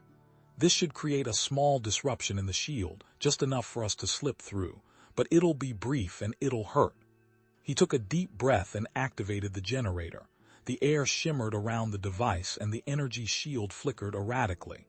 "Now." Jeremy and Lyra sprinted towards the shield. As they passed through, a searing pain ripped through their bodies. Jeremy felt his skin prickle and burn, his vision blurring. He stumbled, but Lyra grabbed his arm, pulling him forward. They collapsed on the other side, gasping for breath. "Are you all right?" Jeremy managed, his voice hoarse. Lyra clutched her side, her face contorted in pain. I will be. We must keep moving." Inside, the facility was a labyrinth of dark corridors, the air thick with the smell of decay and stale energy. They moved cautiously, relying on Arya's telepathic map and Lyra's knowledge of the ancient architecture. Faint, ethereal light emanated from cracks in the walls, revealing glimpses of intricate carvings and forgotten technology. As they ventured deeper, they began to encounter things, twisted mockeries of life, warped by the destabilizing energy field. Mutated creatures, their bodies contorted into grotesque shapes, their eyes glowing with malevolent energy. One of these creatures, a hulking monstrosity with razor-sharp claws and pulsating veins, lunged at them from the shadows. Jeremy reacted instinctively, shoving Lyra behind him. "Stay back." He had no weapons, but his veterinary knowledge proved surprisingly useful. He recognized the creature's erratic movements and labored breathing as signs of metabolic instability. "It's overstimulated," he shouted to Lyra. "Its nervous system is fried. High-frequency sound might overload it." Lyra nodded, understanding. She focused her mental energy, emitting a piercing sonic wave that resonated through the corridor. The creature shrieked in agony, its body convulsing violently. It collapsed to the ground, twitching and sputtering. They continued their journey, but more of the mutated creatures began to appear. During one particularly fierce attack, a clawed appendage tore across Lyra's arm, ripping through her protective suit. She cried out in pain, stumbling backwards. Jeremy rushed to her side, tearing a pressure dressing from his scavenged medical kit. He applied it to her wound, his fingers working quickly and efficiently. "Hold still," he said, his voice tight with concern. "I've seen worse. The bleeding is slowing, but we need to get you proper medical attention." He knew enough about alien physiology to keep her stable. They finally reached their destination, a vast chamber filled with the bioluminescent flora. The air glowed with an otherworldly light, illuminating the delicate, pulsating plants, but their prize was guarded. A sophisticated corporation sentry bot, its sensors scanning the chamber, its weapons primed and ready. Jeremy cursed under his breath. Great, just what we needed. He studied the sentry bot, analyzing its movements and scanning its programming with a device from his pack. After a moment, a flicker of understanding crossed his face. "Wait a minute. I think I've got an idea." "What is it?" Lyra asked, her voice strained. "It's programmed to respond to movement," Jeremy explained, "but it's blind to certain frequencies of light. We used to use it in Earth-based security systems. I think I can modify the generator to emit those frequencies, create a diversion while you disable its power core." Lyra nodded, her eyes gleaming with drive. "Do it." Jeremy set to work, modifying the generator with practiced ease.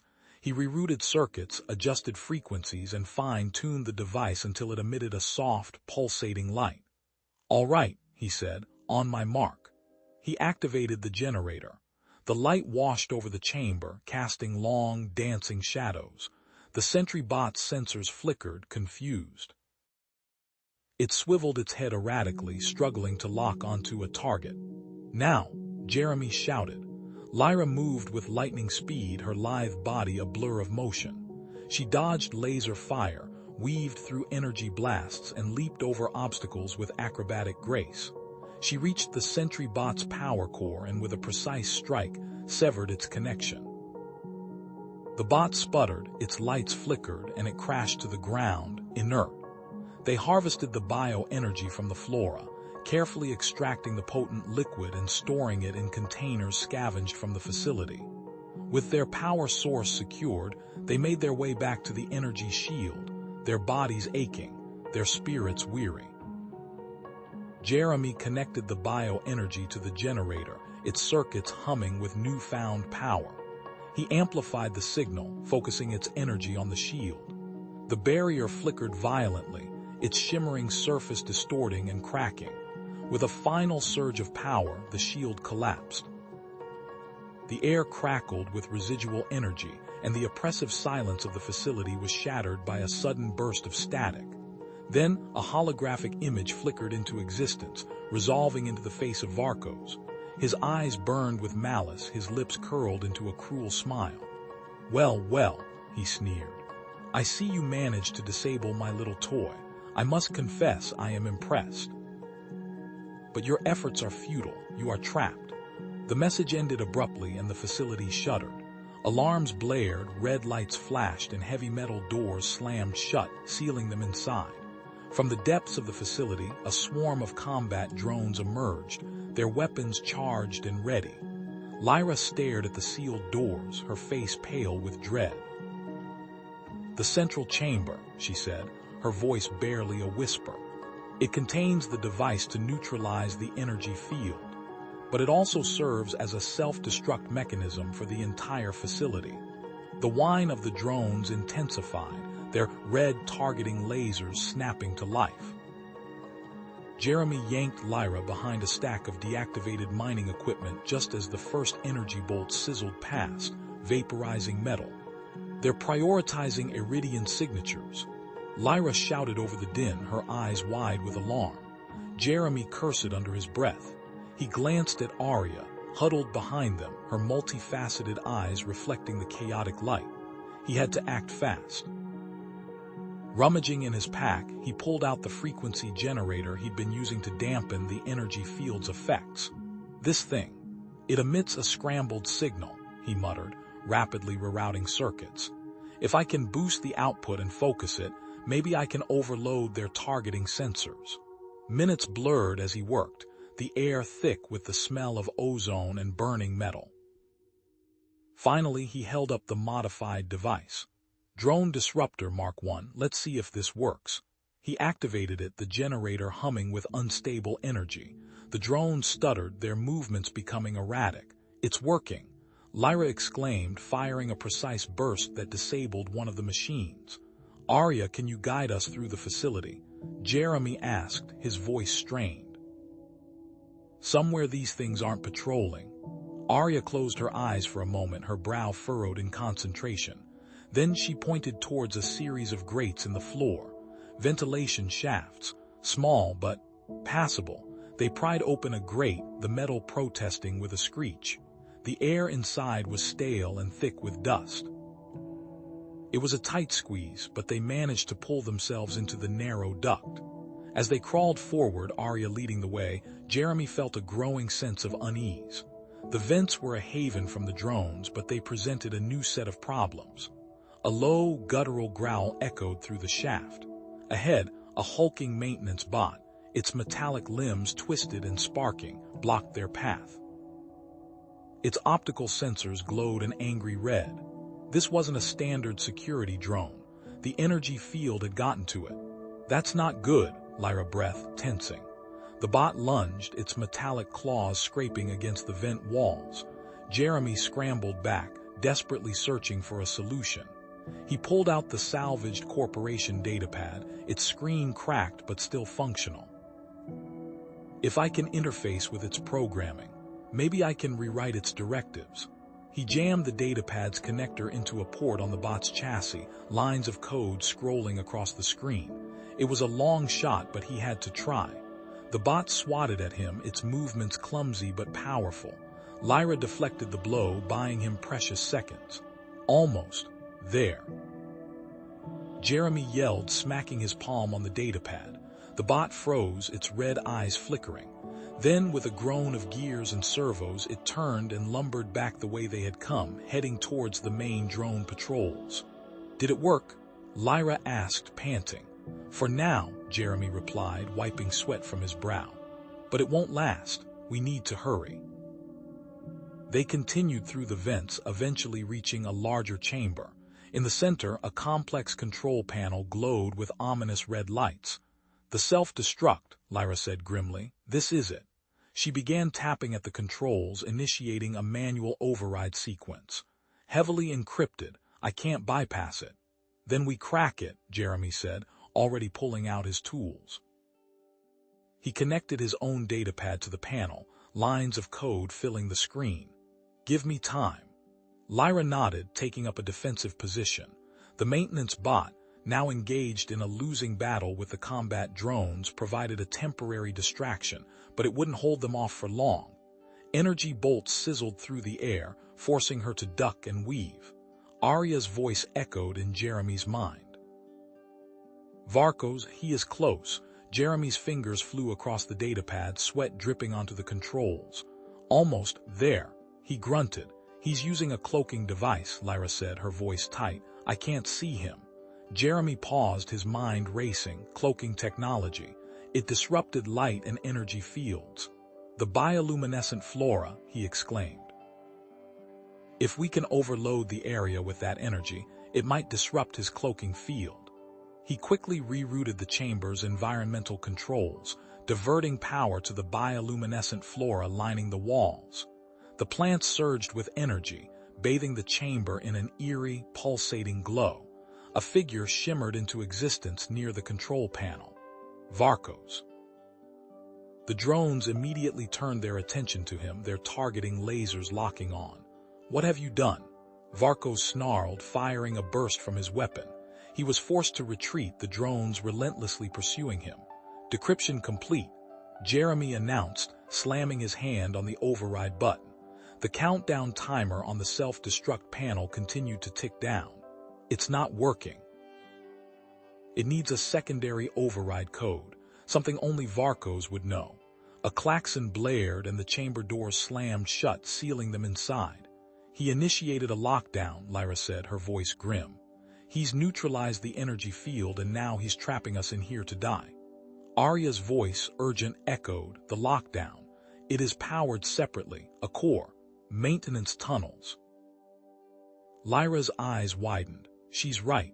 There's a separate energy core powering the lockdown, accessible through the maintenance tunnels. She looked at Jeremy. We split up. I'll go after Varkos. You disable the energy core. Jeremy nodded, already planning. Arya, guide me. I'll need your help. He squeezed through a maintenance hatch, Arya's telepathic guidance leading him through a maze of narrow corridors. The air was thick with the smell of coolant and decay. He reached the energy core chamber. A shimmering force field protected the core itself. Damn it! How do I disable this thing?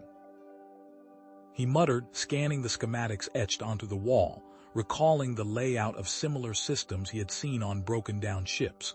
Meanwhile, Lyra stalked through the facility, her enhanced senses searching for Varkos. She found him in a darkened corridor, his face etched with relentless drive. You can't stop me, Varkos said, his voice hoarse. I've already activated the self-destruct. It's the only way to ensure the corporation never gets their hands on this technology again, and to make sure they never exploit the Iridians again. There's another way, Lyra argued, her voice calm but firm. We can expose them. We can show the galaxy what they're doing. Arya can testify. Varkos laughed, a bitter, hollow sound. Humanity can't be trusted. I've seen what you're capable of. The lies, the greed, the destruction. You'll always choose profit over people. His eyes flashed with a pain that resonated deep within Lyra, a pain forged from personal experience. Back at the energy core, Jeremy had located a series of conduits that fed power to the force field. Working quickly, he rerouted the flow, overloading the system.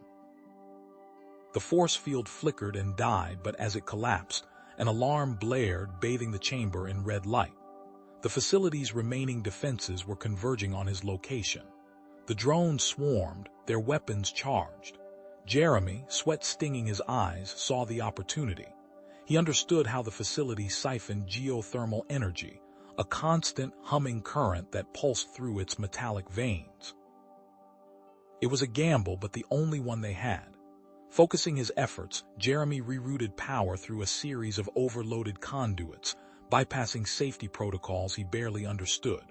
The facility groaned under the strain. A localized EMP, raw and violent, erupted, bathing the chamber in a blinding white light. The drones, caught in the surge, sputtered and crashed to the floor, their systems fried. But the reprieve was temporary. Varkos, face contorted in unwavering commitment, reached for the final activation rune on the self-destruct panel. It is the only way, Lyra, he rasped, his voice thick with despair. They cannot be allowed to suffer any longer. Lyra, tears streaming down her face, grabbed his arm. No, Varkos, please, there has to be another way. Jeremy. Before Lyra could finish, Arya reached out, her telepathic presence flooding Varkos' mind. He staggered back, clutching his head, as a torrent of images and emotions washed over him. He saw the Iridian homeworld, once a vibrant paradise, now scarred by strip mining and toxic runoff. He felt the pain of his people, their fear, their desperation. But then a new vision bloomed. Iridians and humans working side by side, restoring the land, sharing knowledge, building a future together. It was a future of hope, of understanding, a future he had never dared to imagine. He saw Jeremy's unwavering compassion, Lyra's fierce loyalty. Varkos resisted, clinging to his ingrained prejudice, but the seed of doubt had been planted. Jeremy, ignoring the warning klaxons and the sporadic energy bursts from the reactivating drones, sprinted towards the central control panel. The air crackled with residual energy. He knew one wrong step could be his last, but the image of the devastated Iridian homeworld burned in his mind.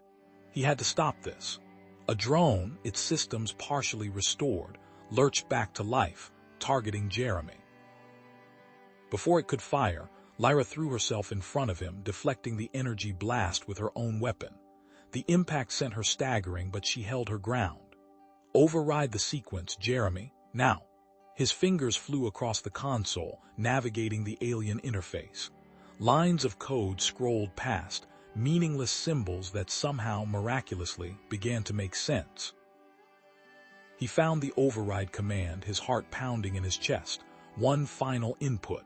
He smacked his fist down on the activation rune. Silence. The red lights on the self-destruct panel flickered, then died. The countdown clock froze at 0 moments before detonation. He had done it. Varkos stared at Jeremy, then at Lyra, a flicker of something akin to understanding dawning in his eyes. The human had risked everything to save them, to save the Aridians. Lyra, a daughter of the corporation, had betrayed her own people to protect him. His convictions, so carefully constructed, began to crumble. Arya, sensing the shift in Varkos's mind, seized the opportunity. She amplified her telepathic broadcast, sending the corporation's data, their lies, their greed, and Varkos's own memories of the Aridian homeworld to the entire galaxy. The truth, raw and undeniable, was unleashed. The galactic community erupted. News feeds blazed with outrage. Protests erupted on 1,000 worlds, demanding justice for the Aridians. The corporation's stock plummeted. Politicians scrambled to distance themselves. Galactic authorities, facing overwhelming public pressure, intervened. Corporate executives were arrested, their assets seized. The Aridians were granted protected refugee status, ensuring their safety and well-being. Varkos, humbled and remorseful, approached Jeremy. I was wrong, he admitted, his voice barely a whisper. I know the Aridian homeworld. I can help with the rebuilding efforts. Jeremy, without hesitation, accepted his offer. Together, he and Lyra, aided by Varkos's knowledge, traveled to the ravaged planet. They used their skills to restore the ecosystem, purify the water, and rebuild the infrastructure. Arya, her telepathic abilities amplified by the restored environment, reached out to her people, healing their emotional wounds, fostering a sense of hope and resilience. The Aridians, with the help of humans and other alien species, began to rebuild their society, creating a new era of cooperation and understanding. Years later, Jeremy and Arya stood together on the restored Aridian homeworld. Lush forests covered the once barren landscape. Crystal-clear rivers flowed through verdant valleys. The air hummed with life. Arya turned to Jeremy, her multifaceted eyes filled with warmth and gratitude. Their bond, forged in adversity, was stronger than ever. A lasting partnership, a shared future, stretched before them, a testament to the power of empathy